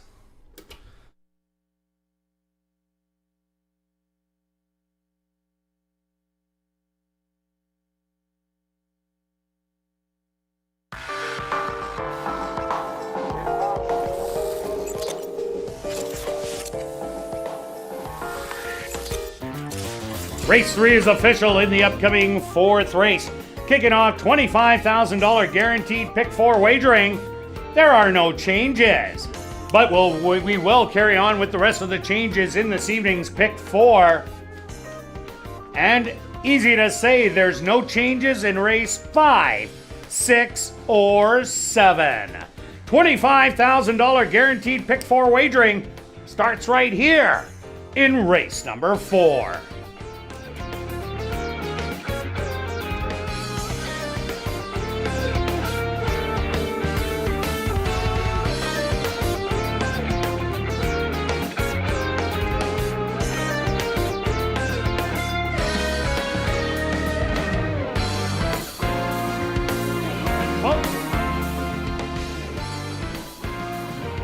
And they're off in the Derby trial. From the inside, Wits Taquito, showing some early speed, as is Major Shepherd, who now takes over as the early leader. Stone Cafe on the outside in second. Heavily restrained in between horses in third is City Champ. Wits Taquito with a rail-hugging effort. And a couple lengths back is going to be Flash of Glory and Warriors Hero. The opening quarter, 24-2. Major Shepherd has that lead by a length. City Champ now starting to engage the leader 3 wide and is only a half length out of it. With Taquito still hugging the rail. Stone Cafe back to 4th. Then it's Warriors Hero making a bid 3 wide, and the trailer Flash of Glory, the half, 49-4. It was slowed down for that second quarter, 25-2. On the inside, still Major Shepherd is right there. Unseating the rider is City Champ, who is now out of it. Wits Taquito is in second. Third on the outside, trying to make up ground, Warriors Hero coming up the fence, Stone Cafe and Flash of Glory coming from way back on the far outside with a chance. Major Shepherd is responding on the far outside, Warriors Hero and Flash of Glory. Major Shepherd, Flash of Glory in between horses, Stone Cafe noses at the wire between Flash of Glory and Stone Cafe here in the Derby trial. Ladies and gentlemen, please.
And welcome back down the paddock for race number 4. Time to kick off $25,000 guaranteed pick 4 wagering with a $5,000 claimer for 3 and up maidens. They're only going to go 5 furlongs in here. And a welcome again to TVG and all their viewers for the late pick 4. Okay, Stretch, who do you like in this one? Looks like it might be playing to a horse's early speed. Absolutely. Thanks, everybody, jumping in on that jackpot pick 5. Basically, we're over 220,000. You kind of thought maybe 200. We're at 220 up for grabs. So we'll see how it goes there. Yeah, pick 4, already a bunch of money. It's going way over 25,000 just by the opening click. So thanks if you've already played. Yeah, 6 is my play. It's noticed on some of the others I was taking some price horses. This one, I can't go past the 6. We've watched speed go quite well in going short in the first and going long in the second. This horse is making the needed drop, gets the perfect distance of 5 furlongs. I think this is partially why the move is being made by Shelley. She knows where to put the horses. She's got a workout coming in. In fact, just the one workout going 4 furlongs. It doesn't have to be fast. I just like that. Nice maintenance work. Yeah, exactly. You talked about Red Astaire at ASD Live and how that horse came back and won and beat a horse that I like quite a bit. So a nice jump up in class. This horse is race to lose. There is nobody with the amount of speed that this horse has. And even if there's a bit of duel, this horse was dueling with Call the Cops last time, which was in a stake race the other day. Ran second, a very, very good second that makes this horse even more live. We saw, like you said, not to mention Major Shepherd last time, the last race. Ran huge, tried to steal it. Yeah. After that, we'll see what this price goes up. I'm going to jump on the 2 as Chicago Roll as my second selection. This horse made a very nice move last time. Looked like was almost going to win and then lost to 2 turns. Who is actually a runner, just a green runner that likes to bolt and do crazy things. This horse dug in and took off. A similar effort. I think the horse can run second. Nice 8-1 price. Who do you think? I think you're in agreement with me on the 6, Kirt? Oh yeah, definitely. Pucker looks like the one to beat. We the other day we seen a lot of maiden races. I think we had 5 that night, and 4 of them were won by maiden allowance droppers that got punished in those races. But then they went down to the bottom and they all hit the winner's circle, and most of them paid a pretty good price in there. So that's why Pucker is the big favorite here at 3-5. But not to be overlooked, number 7, Wits Girl. This is a girl tackling the boys, but Wits Girl has run 5 furlongs in the last 2. 2 outs ago, narrowly denied the win, got beat by a half a length. The times before that, ran 2 good races, 2 seconds. Last time out, showed speed right behind the leaders and then ended up getting beat by 9.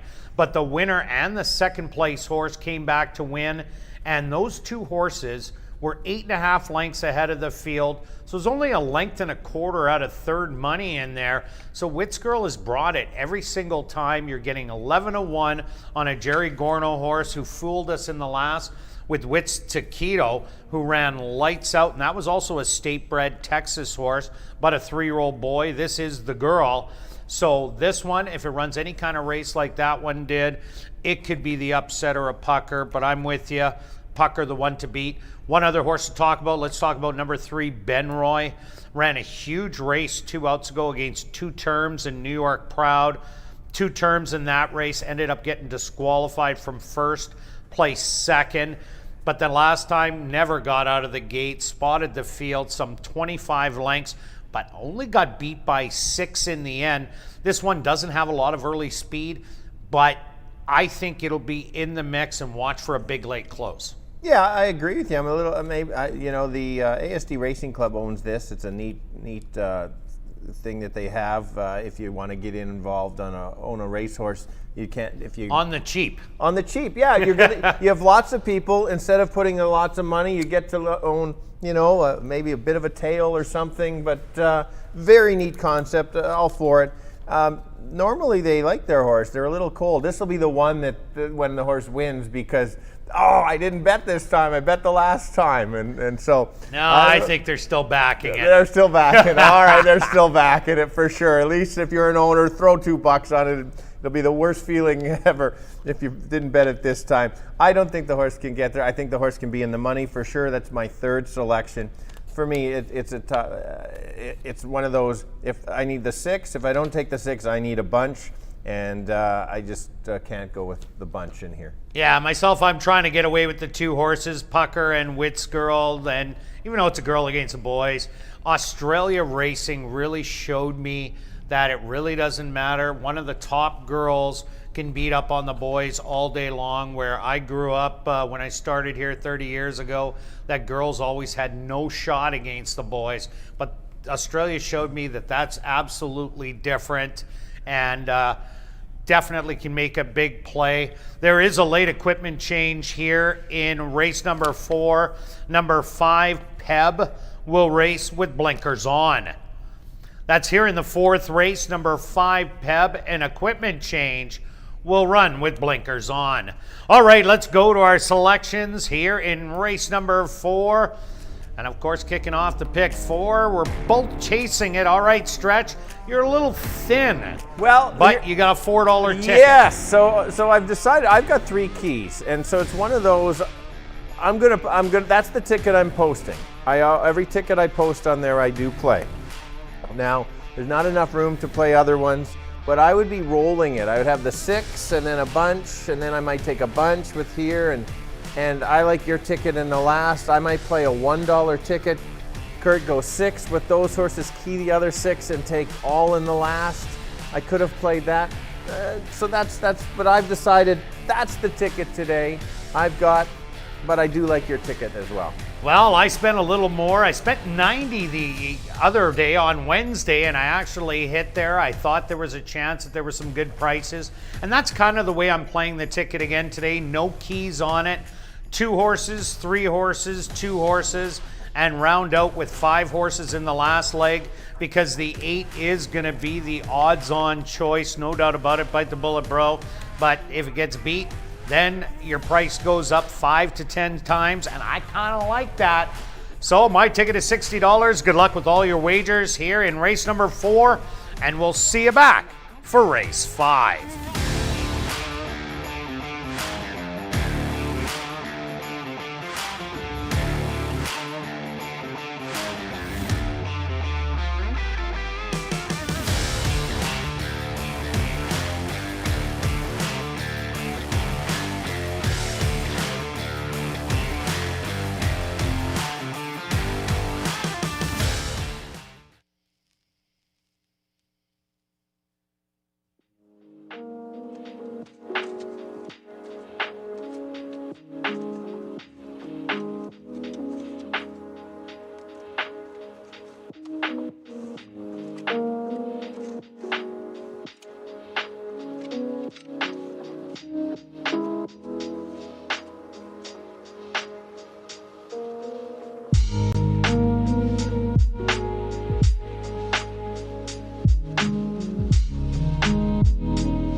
The horses are on the track for race number 4. They're going to go 5 furlongs for $9,400.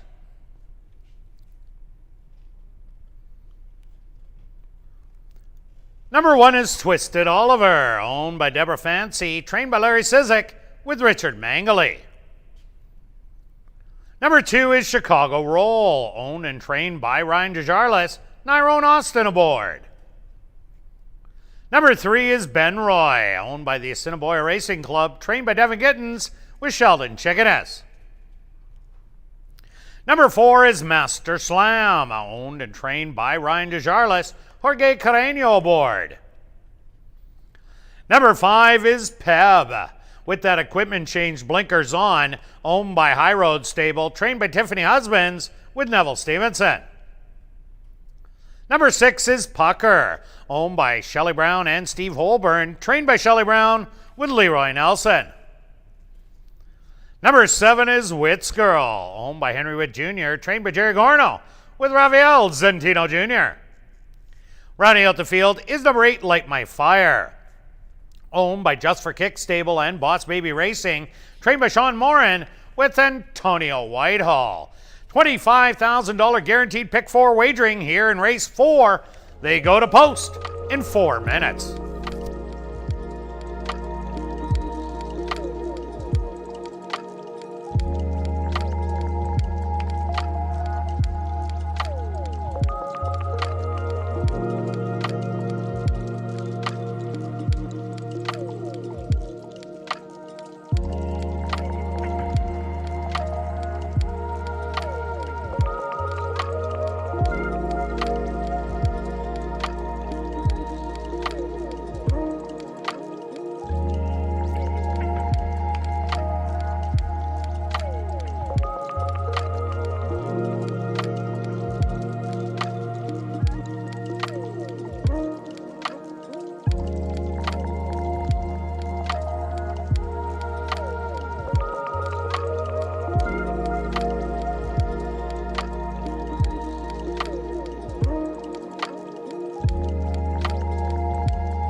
It's now 2 minutes to post time at ASD.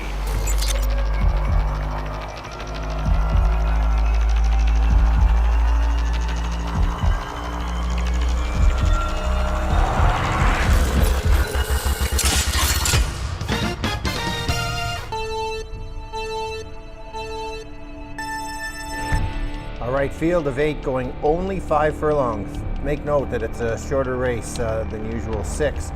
That's the key for this horse. It is my key in the pick 4. That's already a nice pool size. Dropping maiden special weight, has the workout. The race goes through the 6.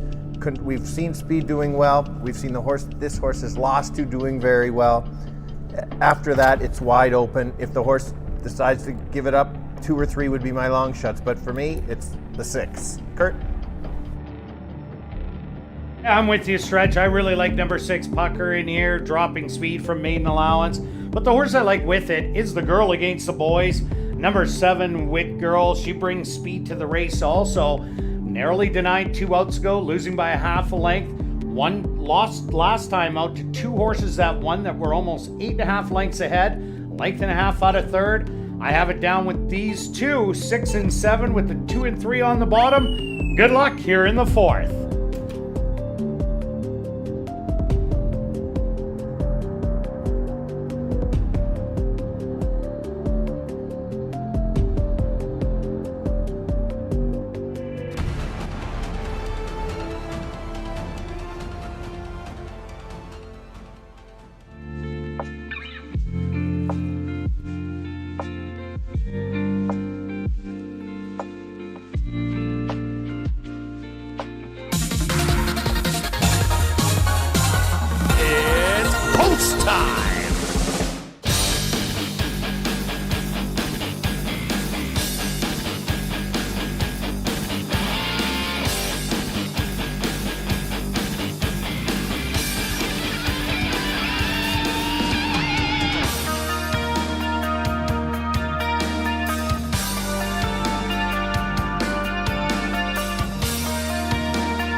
Twisted Oliver and Chicago Roll in the starting gate.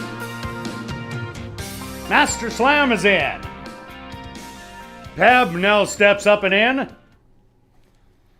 Pucker, the current 1-2 choice, steps in. Now Wits Girl, the lone filly in the field. 2 left to load. Light My Fire on the outside.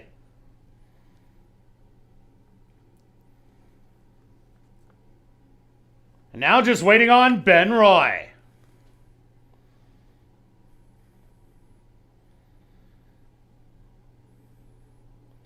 They're all set. They're at the post. Twisted Oliver, fractious in the starting gate. Now settled down.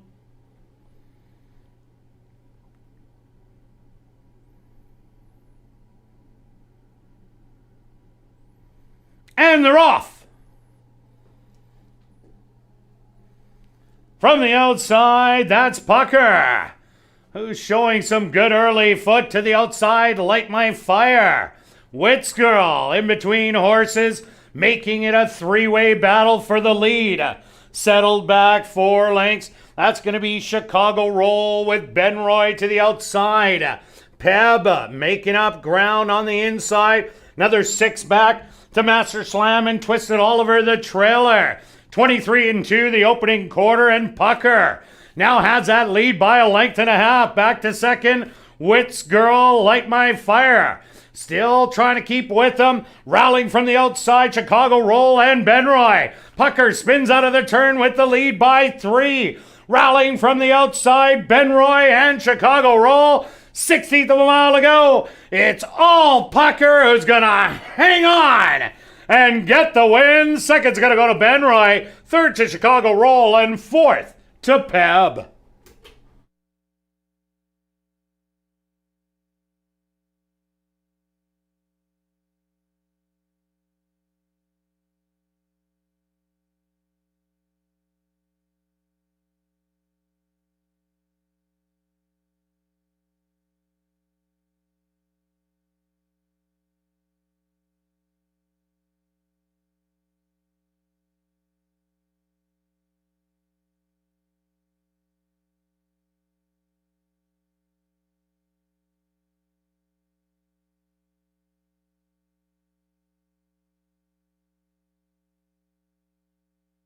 The stewards have posted number 6, Pucker, as your race winner.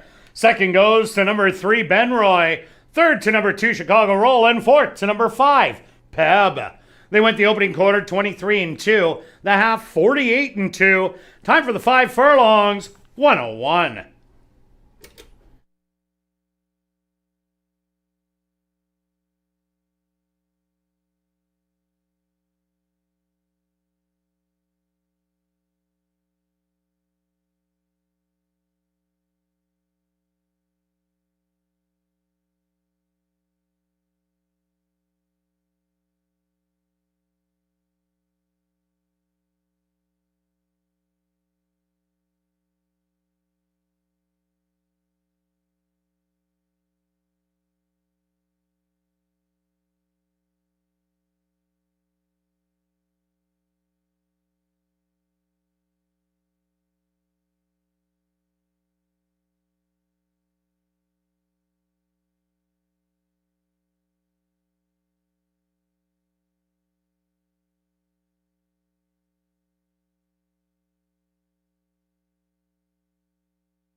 Now entering the winner's enclosure, the official winner here in race number 4, that's number 6, Pucker.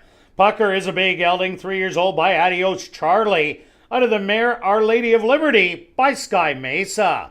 Owned by Shelley Brown and Steve Holborn, trained by Shelley Brown, and ridden to victory by Leroy Nelson.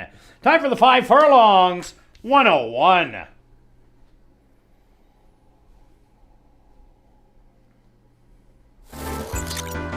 Race 4 is official. In the upcoming 5th race, there are no changes.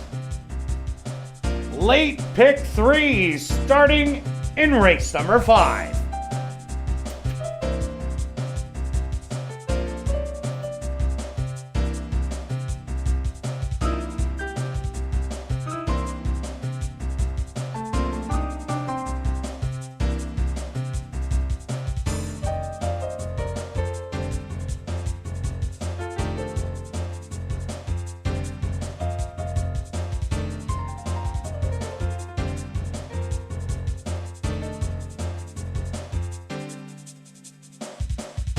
Now settle down.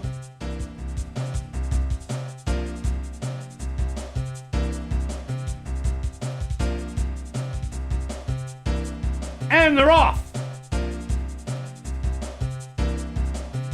From the outside, that's Pucker, who's showing some good early foot to the outside. Light My Fire. Wits Girl in between horses, making it a 3-way battle for the lead. Settled back 4 lengths. That's going to be Chicago Roll with Ben Roy to the outside. Peb making up ground on the inside. Another 6 back to Master Slam and Twisted Oliver, the trailer. 23-2 the opening quarter, and Pucker now has that lead by a length and a half. Back to second, Wits Girl, Light My Fire. Still trying to keep with them. Rallying from the outside, Chicago Roll and Ben Roy. Pucker spins out of the turn with the lead by 3. Rallying from the outside, Ben Roy and Chicago Roll. 16th of a mile to go. It's all Pucker who's gonna hang on and get the win. Second's gonna go to Ben Roy. Third to Chicago Roll, and fourth to Peb.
welcome back down the paddock for race number 5, kicking off the late pick 3 with an allowance race for 3 and up maidens.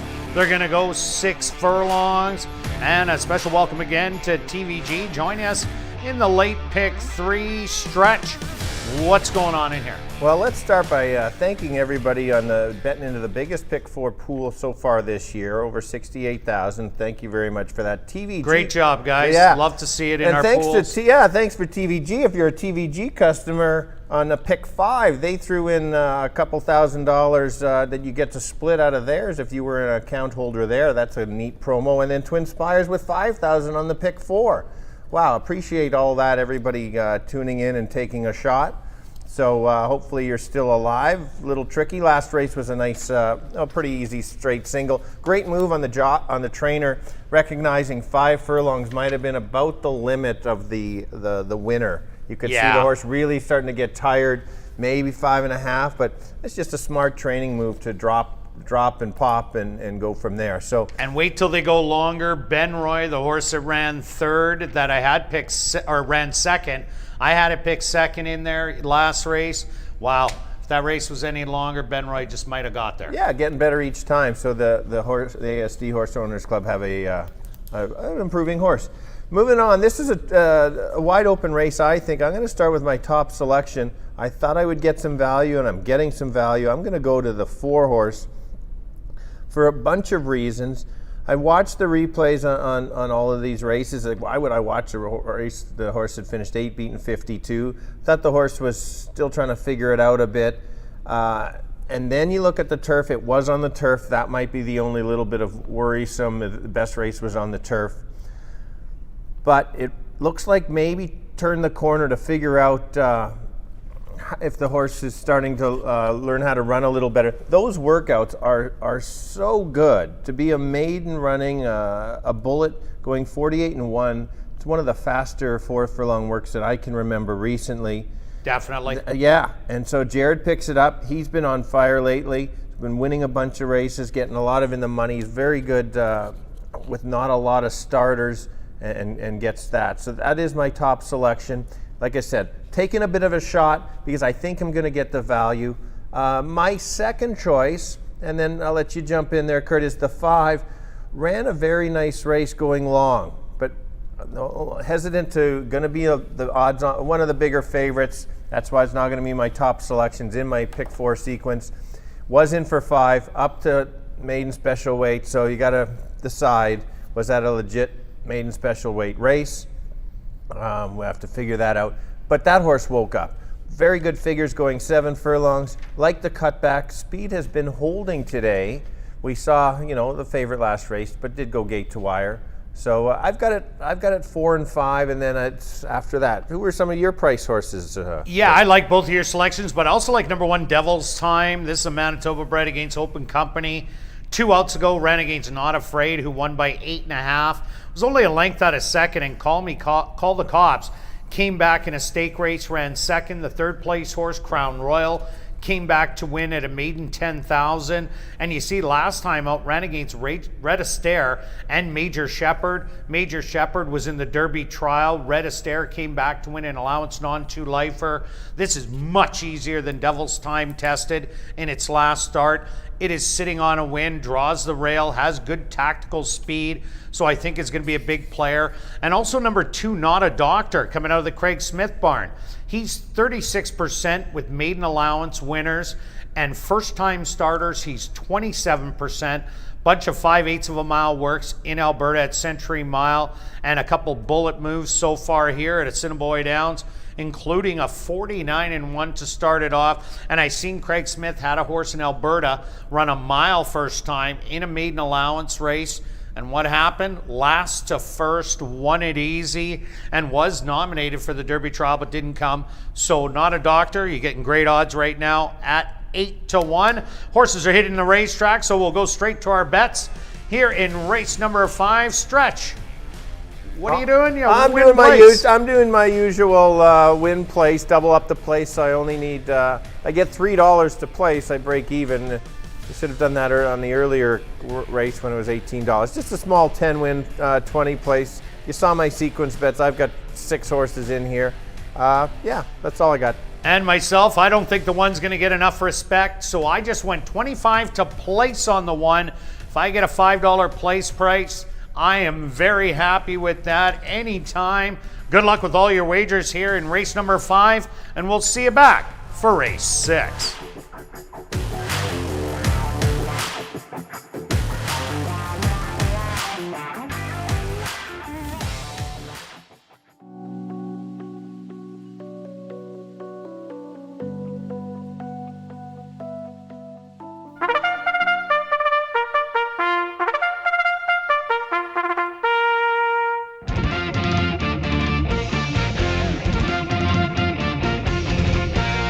The horses are on the track for race number 5. They're going to go 6 furlongs for $16,000.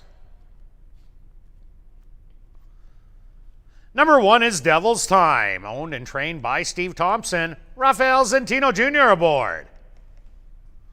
Number 2 is Not a Doctor, owned by Karen Bjarnson, trained by Craig Smith with Stanley Chady Jr. Number 3 is Runaway Hurricane, owned by All In Racing Stable, trained by Tiffany Husbands with Sheldon Chickeness. Number 4 is Mr. Snickers, owned by Martin Miller, trained by Jared Brown with Jorge Carreño. Number 5 is XI Kid, owned by Pat Honus, trained by Larry Sizik with Neville Stevenson. Number 6 is Nothing But a Blur, owned and trained by Shelley Brown, Leroy Nelson aboard. Number 7 is G's Poppy's Warrior, owned by My Three Nieces Stable, trained by Mike Taphorn with Richard Mangley. Rounding out the field is number 8, Amos Star, owned by Christy DeJarlis, trained by Ryan DeJarlis with Nyrone Austin.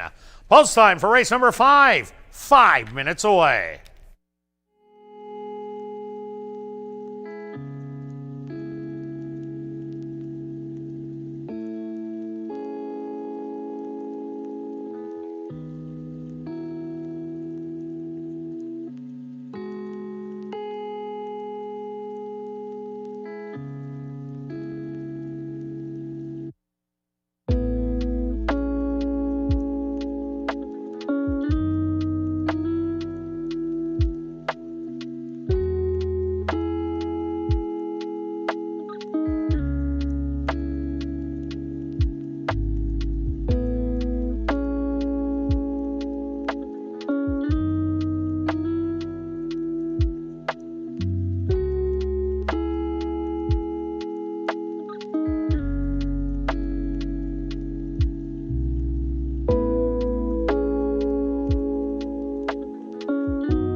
It's now 2 minutes to post time at ASD.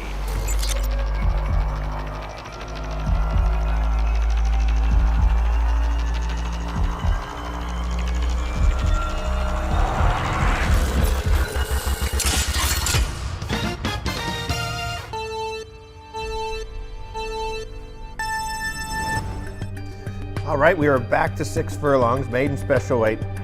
I think it's a wide open race. My top selection is the 4. Little surprised on how much action is on this horse, but they're seeing it. Public seeing the same thing I am. Started out at Oaklawn Park, didn't show it that much, then went to Canterbury on the turf, ran much better. That last workout here at ASD is a solid workout.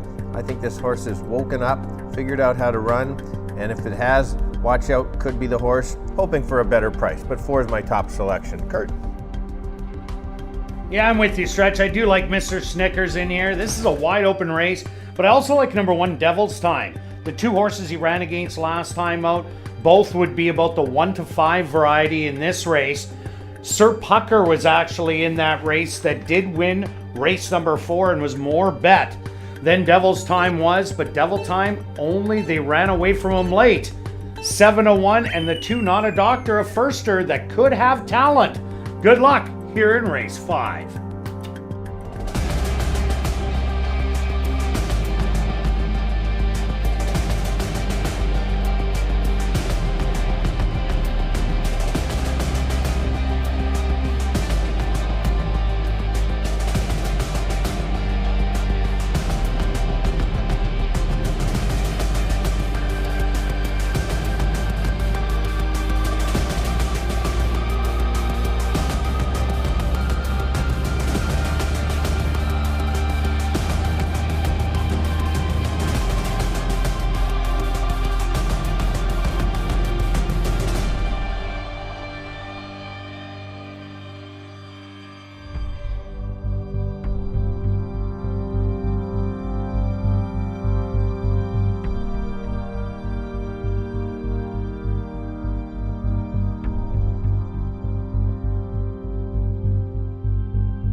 Devil's Time, the first one to take his position in the starting gate.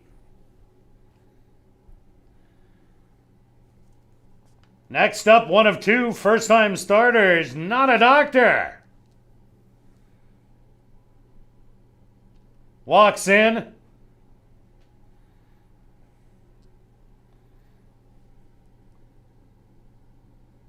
Runaway Hurricane will be the next one.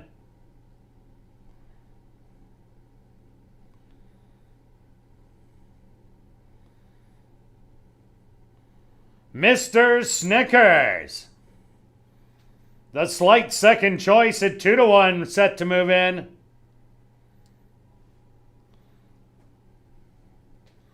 Now XI Kid, the 7-5 choice, is loaded. Now Nothing But a Blur.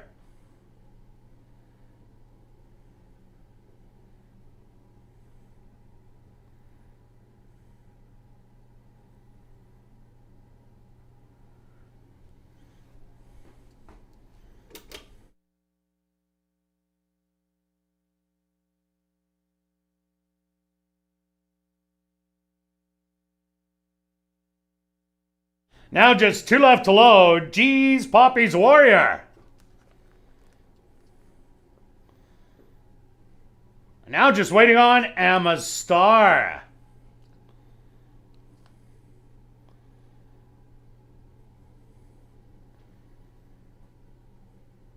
They're all set. They're at the post.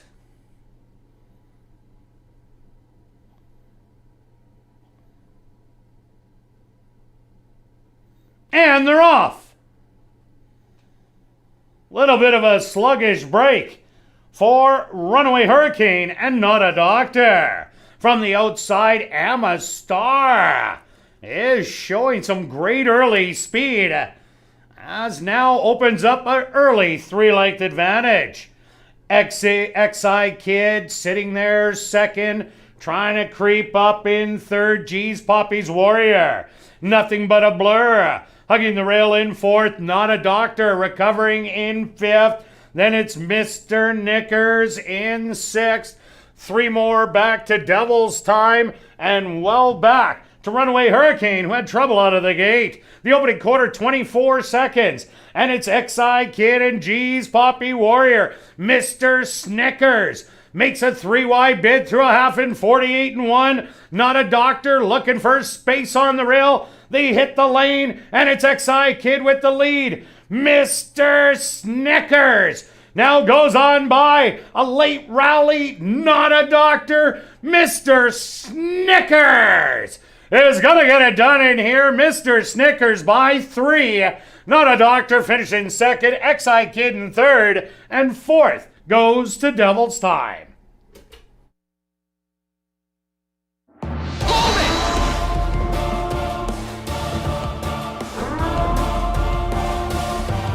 Ladies and gentlemen, please hold all tickets. A Stewart's inquiry into race number 5.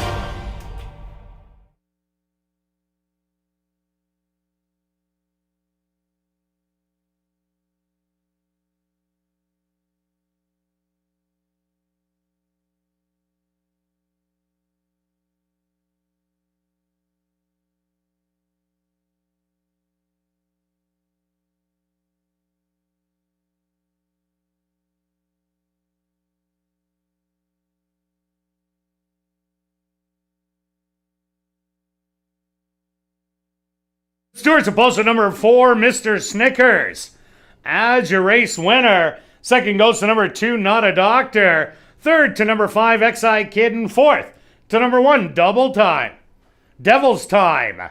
They went the opening quarter in 24 seconds. The half, 48-1. Time for the 6 furlongs, 1:15-3.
Now entering the winner's enclosure, the official winner here in race number 5, that's number 4, Mr. Snickers.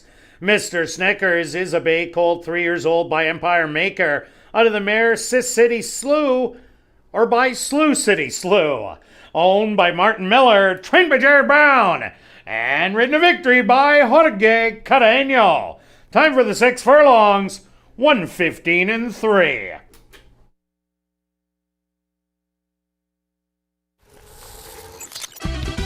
Race 5 is official. In the upcoming 6th race, there are no changes.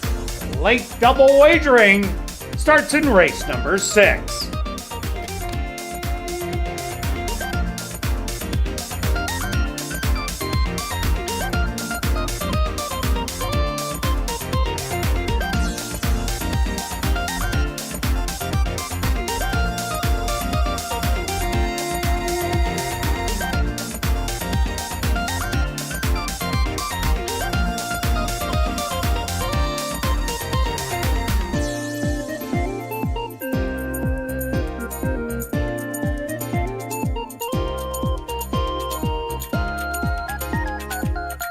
And they're off.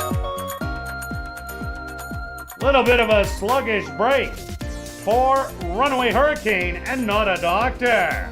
From the outside, Emma Star is showing some great early speed, as now opens up an early 3-length advantage. XI Kid sitting there second, trying to creep up in third. G's Poppy's Warrior, Nothing But a Blur, hugging the rail in fourth. Not a Doctor recovering in fifth. Then it's Mr. Knickers in sixth.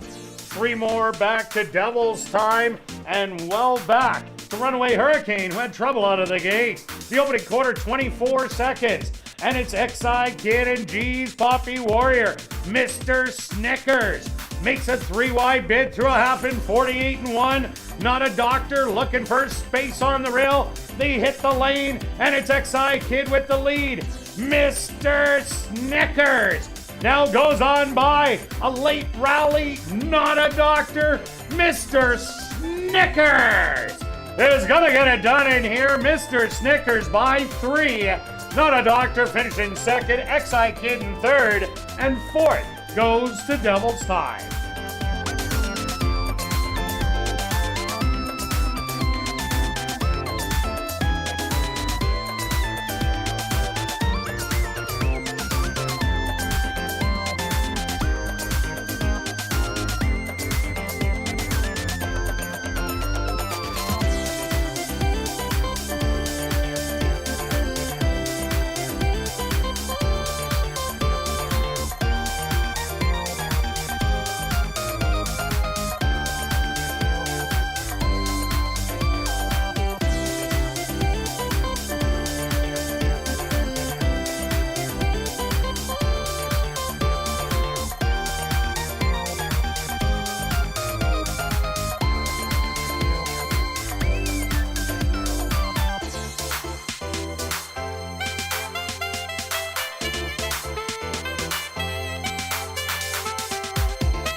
And welcome back down the paddock for race number 6. We're kicking off that TVG late daily double with the $5,000 claimer for fillies and mares, 3-year-olds and up that are non-3 lifers. They're going to go 5.5 furlong stretch. You got Mr. Snickers home, but not the price you wanted. Yeah, usually when I pick or select a horse, the odds go up. Everybody fades me and goes against me. And this time, no, they didn't. They saw the same thing we saw. Oaklawn, Canterbury. Workouts, yeah, Canterbury and that workout. Oh, that workout was solid. Even that 59 out of the gate at Canterbury, that's a solid one. Yeah, you just know that the horse had talent and just had to figure it out. And that the first time starter that you'd mentioned last minute there ran a very good race. Notes on the 1 and 2. Yeah, Not a Doctor ran really well. For sure. You want to make some stable notes on the 1 and 2 for next time when they run. I think they're going to be right up there. Yeah, the one looked like he lost his pedals maybe coming out of the gate, and it looked like Rafael Zentino Jr. was scrambling to get him back in. I'll have to watch our replay exactly. again. That's why it's important to watch. Maybe not right away, but before the next week racing. Okay, we're back to 5.5. They switched it up. I like how the racing secretary changes it up, adds to the puzzle.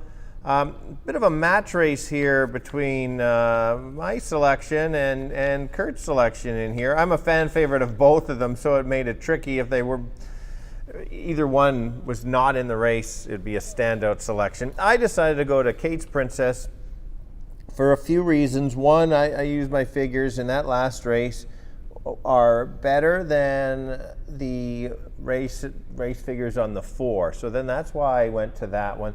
Broke like a shot. You throw out the race first time out after a 2-year layoff. And then, like I said, the horse broke so well. Looking at the charter here, and it says 7th out of the gate. I didn't see that. I didn't see that, yeah. I seen on top immediately and gone. Immediately. We'll have to talk to George. But it's all for interpretation, It's all for right? interpretation, exactly. So the figures were there. Look at the bottom lines. Look where this horse started out. Some solid speed. There's a Del Mar one a couple years ago, well, 3 years ago, mind you. Just starting there solid.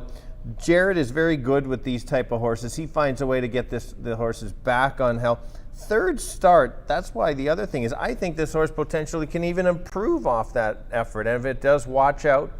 You have made very good points, Kirt, that there is other speed. I thought maybe this horse doesn't have to be on the lead. It just was so much the best last time that it just went to the lead. So that's my top selection. I completely agree with you. And the 4, sell the 4 to the people at 5. Everybody likes for 5 to 1 horse over my 7 to 5 selection. Well, definitely getting some odds here right now. But number 2, Little Miss Molly, she has one way of going. That's straight to the front. And Little Miss Molly does get blinkers on today. 2 outs ago, ran a really good race and opened up in the lane and then got caught just inside the 16th pole by Bell Strike, who came back to win at 5,000 wide open. And Wits 10 just went on by a narrow nose. But Little Miss Molly, I think, is going to warm up Kate's Princess in here. I Spy My Little Eye has a little bit of speed. And number 9, Tis the Standard, another one with speed to offer to the race. So I'm looking for a horse that sits just off of it, and that's Wits 10.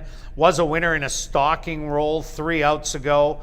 Won by a half a length over Bayall, who Kate's Princess beat last time out. Then came back, ran second to Bell Strike, who ran a huge one. But Wits 10 hopped at the break. And after we talked, you guys liked Wits 10 that day, and I didn't. And I said, wow, that horse looked like the winner if it would have got the smooth trip. Last time out was a no contest race, but easily drew off to win by 3. This horse runs back any of those 3 races without hopping at the break or hitting the gate early. I think Wits 10 will be a big player in here, but definitely, as you said, we'll have to run down Kate's Princess.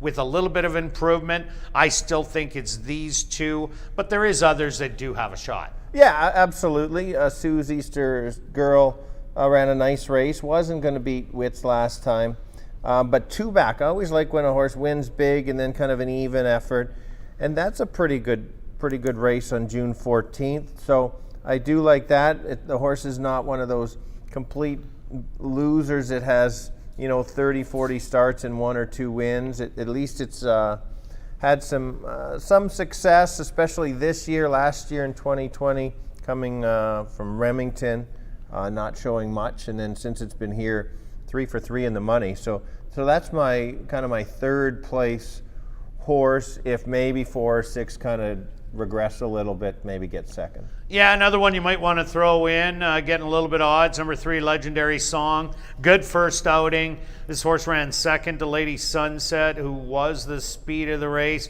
Then came back, ran a flat effort, but that was in the slop, and the horse was stuck on the rail throughout the last race also. So can this thing come back? Last year had a really good year here at the Downs, being in the money. It was 4 out of 6 times. Always right there. Can this one jump back up and maybe hit the top 3 or 4? Yeah, I think so. It hasn't, even that first June 9th wasn't a great one. It said show little, but it didn't show a whole lot out of the gate. I kind of remember that there was something else in there, that the horse didn't break as well. Not necessarily a full check, but yeah, you get a jockey change, you get Zentino up, so there's a kind of a wake-up call potentially. Maybe, third or fourth. And another horse maybe to look at, number 8, Miss Tizzy Fit. Last year had a win and a second out of 5 starts. But that second start of the year, first time was against the boys, and that was a tough dash. Then came back against the girls and absolutely blew them away. And then lost to Gold Diggin' Darlin', who you just can't beat going 5.5 furlongs, especially when it was going through the conditions. And she came back to win after that. So maybe Miss Tizzy Fit right now, 20-1. That's another try or super player. Yeah. That's you need. We've got the 2 favorites, so you don't really want to. You need a price to get some kind of return, back. double, triple, quadruple your money. If not, you might be making a little bit of car change, as we like to say. Yes, for sure. Okay, let's go to our wagers here in race number 6 and stretch. We're going to start it off with you. All right, I'm not quite at your level with a $10 wheel or something, okay. But I can only get up to the $5 wheel. I did got the winner last race, so I've got that $20 in my pocket. $5 wheel, 6 with 4, with those 4 horses in there. No reverse, nothing. We're all in here, Kirt. All right, I love swinging for the fences. I'm going after the late double. I like Wits 10 in here, and I'm taking it to 3 long shots in the next leg, as I think it's wide open in race number 7. Good luck with all your wagers here in race number 6, and we'll see you back for race number 7.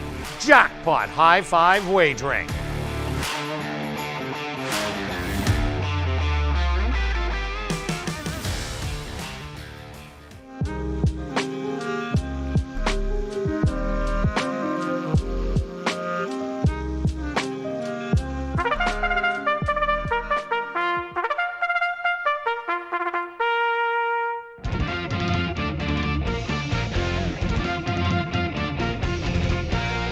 The horses are on the track for race number 6. They're going to go 5.5 furlongs for $9,600.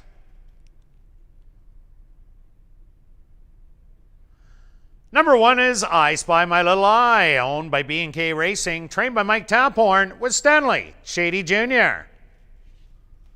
Number 2 is Little Miss Molly, owned by Pink Cloud Racing, trained by Courtney Ross with Neville Stevenson. Number 3 is Legendary Song, owned by Manny Miaderos and John Clement, trained by Jim Donnelly with Rafael Zentino Jr. Number 4 is Wits 10, owned by Henry Witt Jr., trained by Jerry Gorno with Richard Mangley. Number 5 is Valente, owned by Vela K. Butler, trained by Sean Morin with Leroy Nelson. Number 6 is Kate's Princess, owned by Bonnie McCrory and Gary Danielson, trained by Jared Brown with Jorge Carreño. The 7 is Sue's Easter Girl, owned by Henry Witt Jr., trained by Jerry Gorno with Sheldon Chickeness. Number 8 is Miss Tizzy Fit, owned and trained by Dale Zwiezliak, Dwight Lewis aboard. Rounding out our field is number 9, Tis the Standard, owned by George Tronjo, trained by Will Tronjo with Antonio Whitehall. Post time for race number 6, 6 minutes away.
It's now 2 minutes to post time at ASD.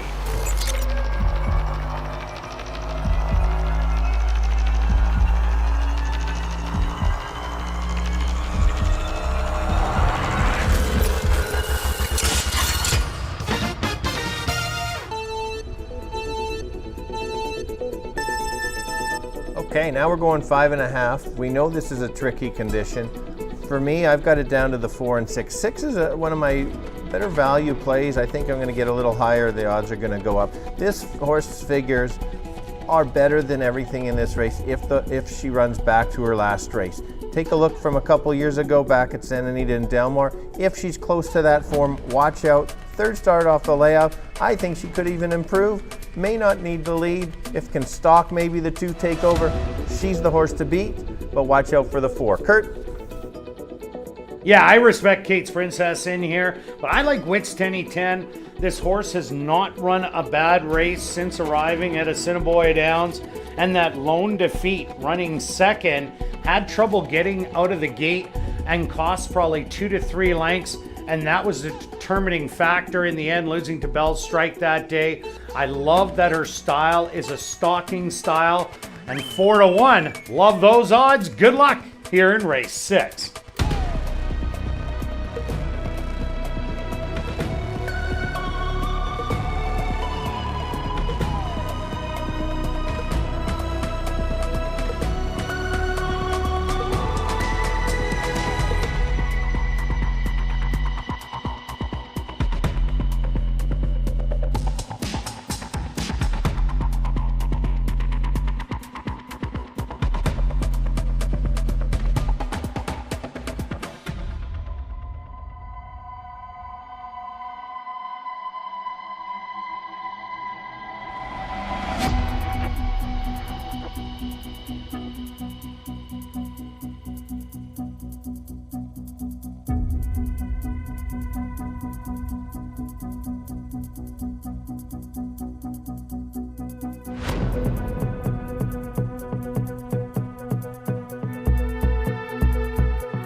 I spy my little eye.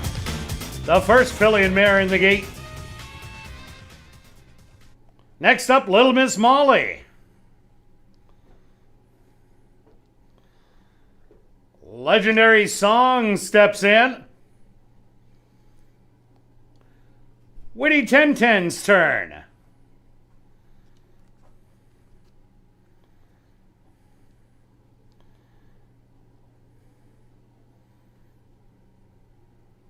Kate's Princess, the 7-5 choice, will be next.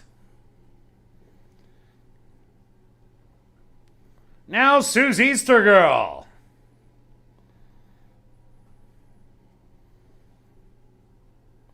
Miss Tizzy Fit.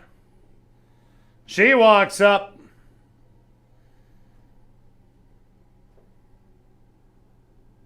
And in. 2 left to load.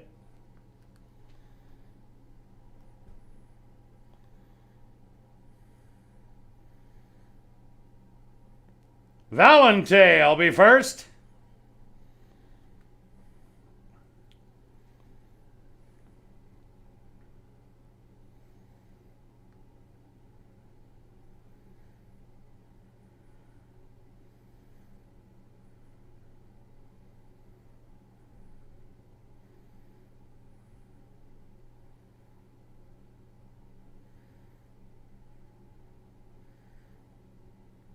And now just waiting on "'Tis the Standard."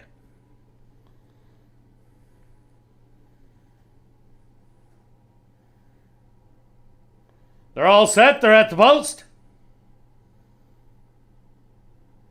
And they're off. From the middle like a bullet, Kate's Princess cruises out to grab the early lead by a length and a half. Little Miss Molly is going to try and put on some pressure in second. I Spy My Little Eye in third. Wits Teddy 10. 4 lengths off of it in fourth. A gap of 3 more back. 'Tis the Standard. Another 4 to Legendary Song, who has the inside. Also with Sue's Easter Girl and Miss Tizzy Fit. The opening quarter, 22-2. Kate's Princess is all by herself, still up by 3. Wits Tenny 10 in hot pursuit from second. I Spy My Little Eye in third. 'Tis the Standard fourth. The half, 47-3. They hit the head of the lane. And Kate's Princess said goodbye to this field early. And at the 16th pole is still going. Sue's Easter Girl rallied for second, but Kate's Princess takes it. Sue's Easter Girl, then Wits Teddy 10, and fourth to Valente.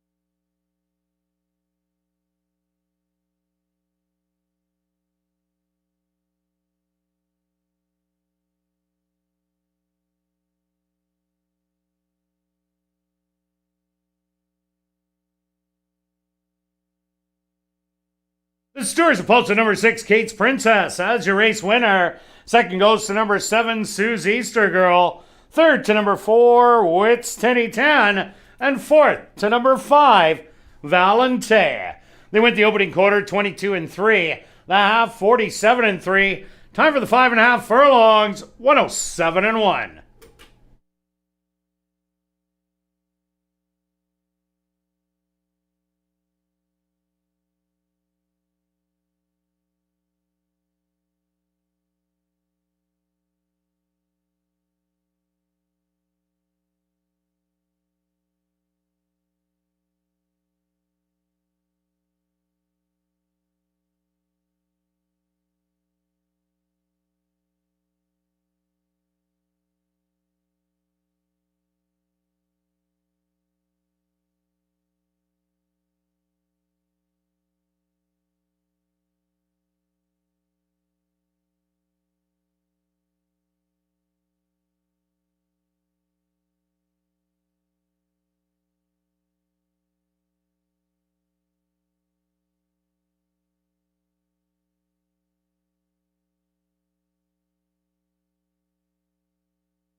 Now entering the winner's enclosure, the official winner here in race 6, that's number 6, Kate's Princess.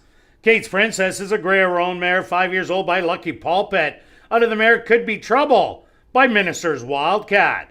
Owned by Bonnie McCrory and Gary Donaldson. Trained by Jared Brown and ridden to victory by Hodegay, Carreño. Time for the 5.5 furlongs, 107-1. Congratulations goes out to trainer Jared Brown and jockey Jorge Carreño, who score the double. Back-to-back winners for trainer Jared Brown and jockey Jorge Carreño. Race 6 is official in the upcoming 7th race. Kicking off jackpot high five wagering. That carryover just under $35,000. There are no changes. Post time for race number 7, 18 minutes away.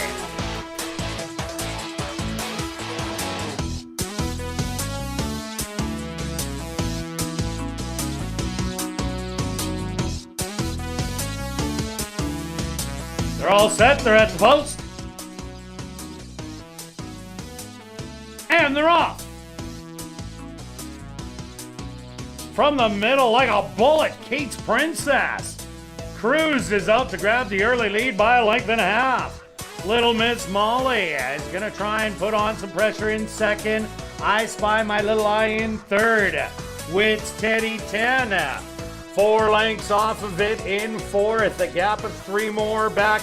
Tis the Standard. Another 4 to Legendary Song, who has the inside. Also with Sue's Easter Girl and Miss Tizzy Fit. The opening quarter, 22-2. Kate's Princess is all by herself, still up by 3. Wits Tenny 10 in hot pursuit from second. I Spy My Little Eye in third. Tis the Standard, fourth, the half, 47-3. They hit the head of the lane. And Kate's Princess said goodbye to this field early. And at the 16th pole is still going.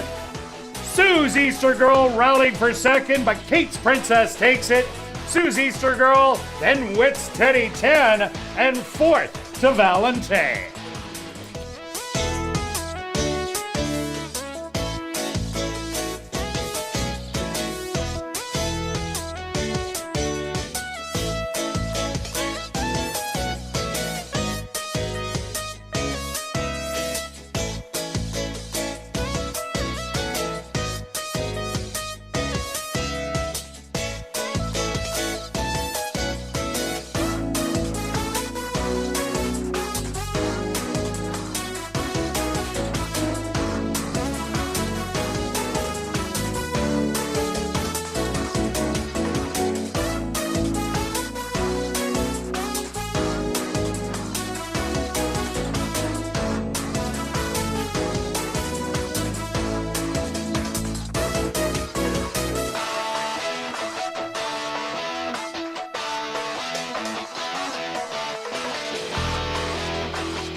And welcome back down the paddock for race number 7, our jackpot high five race with that carryover under $35,000 for this $5,000 claimer for Manitoba, Saskatchewan, North and South Dakota breds that are non-3 lifers or non-winners of the year. They're going to go 7.5 furlongs stretch. What do you got? You're live on your $4 pick 4. That is correct. That $24 ticket that I played with 3 keys, I still need 1 more key. And even in the What's pick, it paying? It is paying for $1 is paying $37.55. Hey, nothing wrong with that. Nothing wrong with that. $144. That's a $120 profit if it comes home. Yeah, exactly. That's why you played a few different ways, and I thought it was a little chalky. I obviously have not completed it. There's some other payouts in there that are potentially paying very big. If you've got the 6 horse, little $3,000 going to the 6. With a bunch of favorites in front of it. Yeah. What else is paying big? And you might be cheering for the 9 at $1,400, and some of the other ones that you've mentioned, even the 2 horses, $422, and the 10, your top selection is $306. Oh, a couple people took it. Yeah, exactly. So, yeah, I'll start with my favorite here. Sometimes you just have to adjust to the races that are given to you, and I just try to pick the horse I think is going to win and then decide on value. I'm not always looking for a long shot or always looking for the favorite. This one will be the favorite, and there he is. For me, it's this horse or Wide Open. So you got Antonio up. This horse is going around 2 turns, but is making a significant drop, but not a crazy drop. It has to do with the condition. Was in for 75 open 2 back. Now it's in for 5 in a condition. I always like when trainers kind of pay attention to these moves and go from there. We've just determined, you've gone against him, and I understand why you would do that. We're not sure if this horse can get the 2 turns. I'm hoping the horse can, just on pure class. There is potentially other speed. We have seen speed do very well today, but we've also seen how, the last race, sometimes you have speed, and then at the last race or 2, you come up closers. Yeah, especially the last one. You could have 6 straight wire-to-wire winners, then race 7 comes along, and your speed horse is out by 5, and all of a sudden the 16th pole comes and he's in 5th. Totally, exactly right. So if you're on my way of thinking, the high 5 is not going to go, but this is a prime spot to hit the high 5. There's a jackpot of $34,000. It'll be well over 40, maybe even 50 in here. 10 horse field. You beat that 8, it becomes boxcars across the board. I'll mention Bear Me a Moment as my second choice, and then you can pick some of your long shots. I thought this horse ran really well 2 back, got tired, went too fast, and then last time did come off. It was the Manitoba bred 2. I think there's a bit of talent in there. It was kind of my sleeper, but like I said, for me, it's the 8 and Wide Open. And talk about your horse is 9-1. Well, the reason I went against Bite the Bullet Bro, the biggest reason is there is other speed in here, and especially number 5, your other selection, Bear Me the Moment. 2 outs ago, this horse duked it out with Hazim, and they went the half mile in 48-1, and you're just not sticking around if you go 48-1 to the half. So if you see the 5 and 8 going banging on the front end, and I call it in 48 and change, I'd be wishing your lucky stars that they can carry it all the way. But that's what I think is going to happen. 2 horses are going to go out, but there is other speed. Number 2, Double Time, can go out there. Number 7, Skoden. Let's take a look at number 7, Skoden. This horse has blazing speed. 2 outs ago, got left in the gate, made a huge sweeping move, got to second to Rocky Barbados, who was in the lead and then faded. Last time out, again, didn't break well out of the gate and came absolutely flying at the end to run 3rd in one of the best efforts I've seen from Skoden, and that was the 3rd start off the layoff. The distance here is the question mark for Skoden. 7-1 on the board, but this horse ran absolutely dynamite last out. I like number 10, Quest for the Wire, because I said I think there's going to be a lot of pace. And Quest for the Wire ran a couple of races last year going 7.5. Once in this same condition, it was 3,500 non-3 or non-winners of the year last year. The claiming price has been bumped up to $5,000. So it was the exact same race, going 7.5, and this horse went off as the favorite that day and then faltered the next time, but has post position number 10, but doesn't have speed, so really doesn't have to worry about anything. We'll be able to slip down and find anywhere that it wants near the back of the field to run its race. Hopefully it can go down to the rail and get it. So I think Quest for the Wire has a shot. Coming from off of it, as long as there's a big pace, and number 1, Who Wants a Cold One, currently at 9-2. Here's another one that you got to take a look at. Ran great last time out, but I think still needed that start. Got beat by another dropper that went into the race, Bunch of Cash, but held on for second. And another bombs away, number 3, Zip Eddie. Look at the 2 wins last year, breaking the maiden at 7.5. And then where was the non-2 life winner? Also at 7.5. And both times ran really big. Some long shots to throw in underneath your favorite stretch. But what I'm saying, it's absolutely wide open to me. Anything can happen. I'm with you completely. This is a prime play for the jackpot high five. Play against my horse. I understand it. It could go, hopefully I look good and the horse basically goes gate to wire, stalks or takes over. And if the 8 tires, for me, it's a complete guessing game. I do like your 3, some valid points on the 3. I've got to use the 3. Could have almost put them in my top picks there. All right, let's go to our wagers here in race number 7. Okay, stretch. Wow. Here we go, Kirt. We are all in. We've got the 8 keyed on the pick 5, the pick 4, and as you like to do, swing for the fences. We're swinging for the fences. I didn't want to go to the dollar just in case I need money for Tuesday and Wednesday. They're great cards on Tuesday and Wednesday. It's simple, 8 all. Bring in the long shots underneath. All right, and I'm taking one of the stretch bets because they've been cashing for me on the long shots.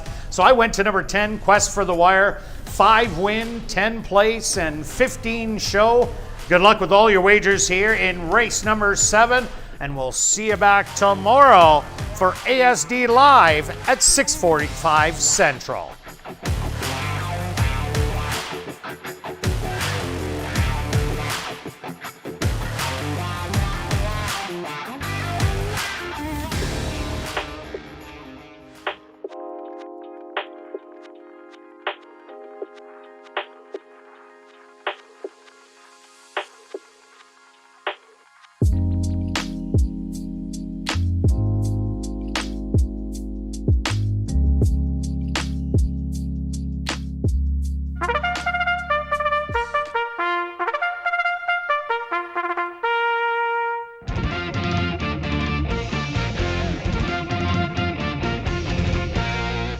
The horses are on the track for race number 7. They're going to go 7.5 furlongs for $9,600. Number 1 is Who Wants a Cold One, owned by Marvin Burnett and Tanya Lindsay, trained by Marvin Burnett with Jorge Carreño. Number 2 is Double Time, owned and trained by Steve Thompson, Rafael Zentino Jr. in the saddle. Number 3 is Zip Eddie, owned by Trent Height, trained by Tom Gardaby Jr. with Nyrone Austin. The 4 is Rascal Candy, owned by 666 Ranch, trained by Tom Gardaby Jr. with Neville Stevenson. Number 5 is Bear Me a Moment, owned by Henry Wood Jr., trained by Jerry Gorno with Leroy Nelson. Number 6 is In Excess of Reality, owned by Vicky Hamilton, trained by Maria Stanford with Dwight Lewis. Number 7 is Scoden, owned by Melissa and Clifton Newber, trained by Ryan DeJarlis with Richard Mangley.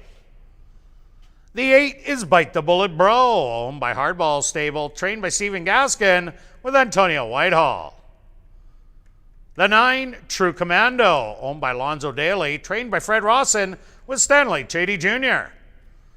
Rounding out the field is number 10, Quest for the Wire, owned by Marion Johnson, Connie Clausen, and Leona Stahl, trained by Marion Johnston with Sheldon Chicken Ass. Jackpot high five wagering. Here in race 7, they go to post in 3 minutes.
It's now 2 minutes to post time at ASD.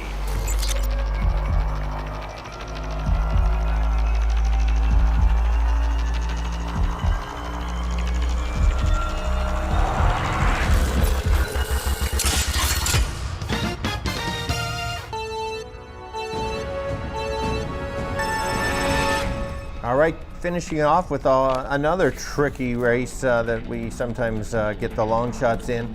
I'm jumping on the favorite because I think the class drop is the difference. We're going around 2 turns. That's the only question mark on the 8. I think the horse will be probably on or at least near the lead. Maybe it can stalk, get a touch of a breather, make a move, and Antonio will time it right like he has in the past when he's been here. That's my top selection. If you don't like that horse, it becomes wide open and swing for the fences, as Kirt would say. Kirt? Well, I am swinging for the fences. I think the 5 and the 8 bear me a moment and bite the bullet, bro. Just might get in a heated little battle early. Throw in Double Time, who also has speed, and the 7 Skoden. So I'm looking for closers in here. So I went to number 10, Quest for the Wire, a horse that has no early speed. Another one to look at, number 3, Zip Eddie. And the 1, Who Wants a Cold One? Third start off the lay off the charm. A wide open 7th. Good luck.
It's time.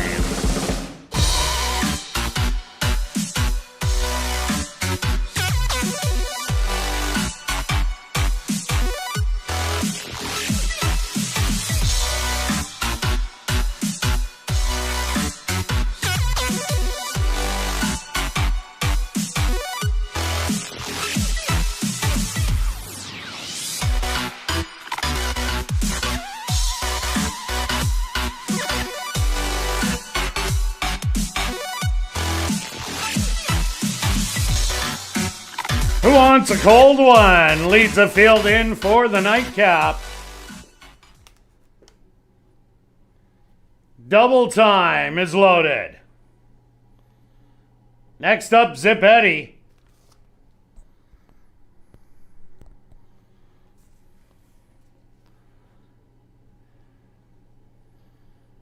Rascal Candy's turn.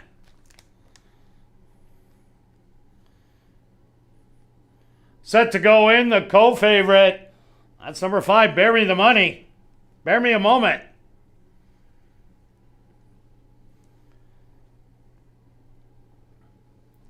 In Excessive Realities next.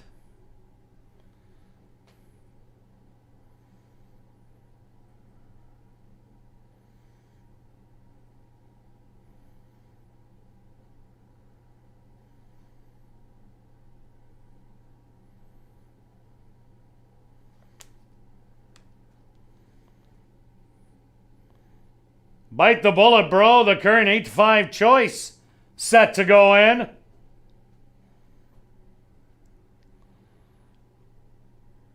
Now True Commando.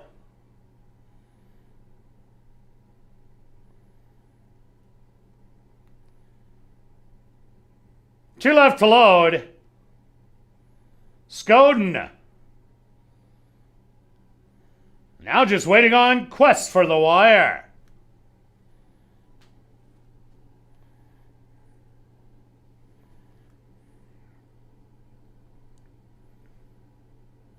They're all set. They're at the post.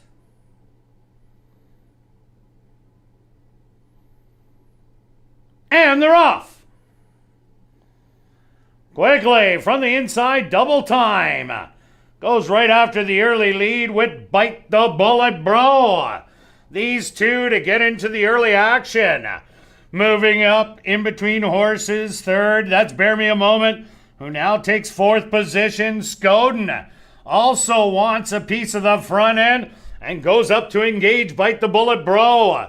Double time settled back in 3rd. Another 3 more back to Bear Me a Moment and In Excessive Reality. Then 2 more back to Rascal Candy, Who Wants a Cold One, Quest for the Wire, and your early trailer, Zip Eddie and True Commando. The battle is still on with Bite the Bullet, Bro through a quarter at 24-1. Skoden in between horses, the half 49-1. 3 wide, double time going right after Bite the Bullet, Bro, Who Wants a Cold One. Moving up very smartly, watching the early action, is now gaining ground in 3rd. Rascal Candy is also making a move. And to the far outside, Zip Eddie. They hit the head of the lane and Bite the Bullet, Bro, and double time. These two. And Bite the Bullet, Bro is getting the better of them right now and has a length. Double time not giving up as they come to the 16th pole. Bite the Bullet, Bro is gonna hang on from here. Bite the Bullet, Bro wins by a length and a quarter. Second's gonna go to double time. 3rd, Bear Me a Moment. 4th, Rascal Candy, close for 5th.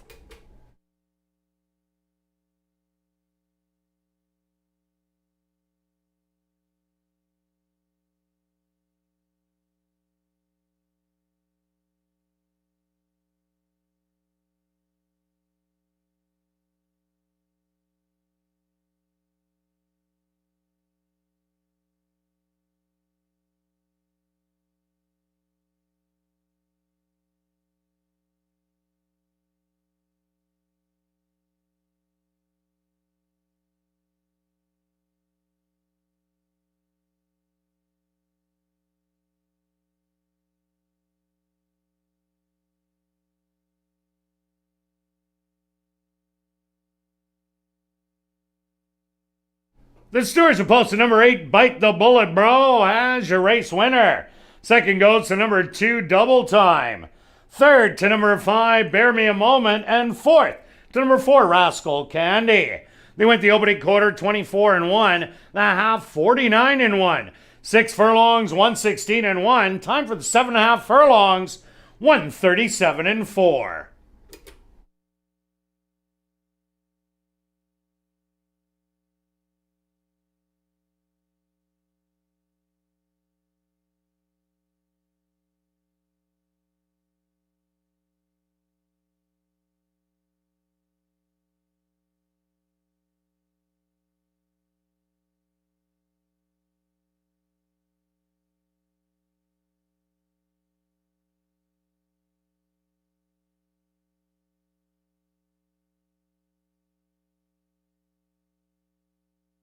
Now entering the winner's enclosure, the official winner here in race number 7, that's number 8, Bite the Bullet Bro.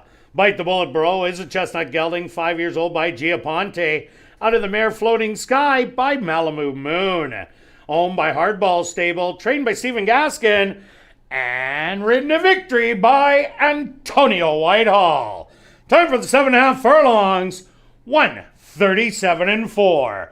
Number 8, Bite the Bullet Bro, was proudly bred right here in Manitoba by K5 Stables.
They're all set, they're at the post.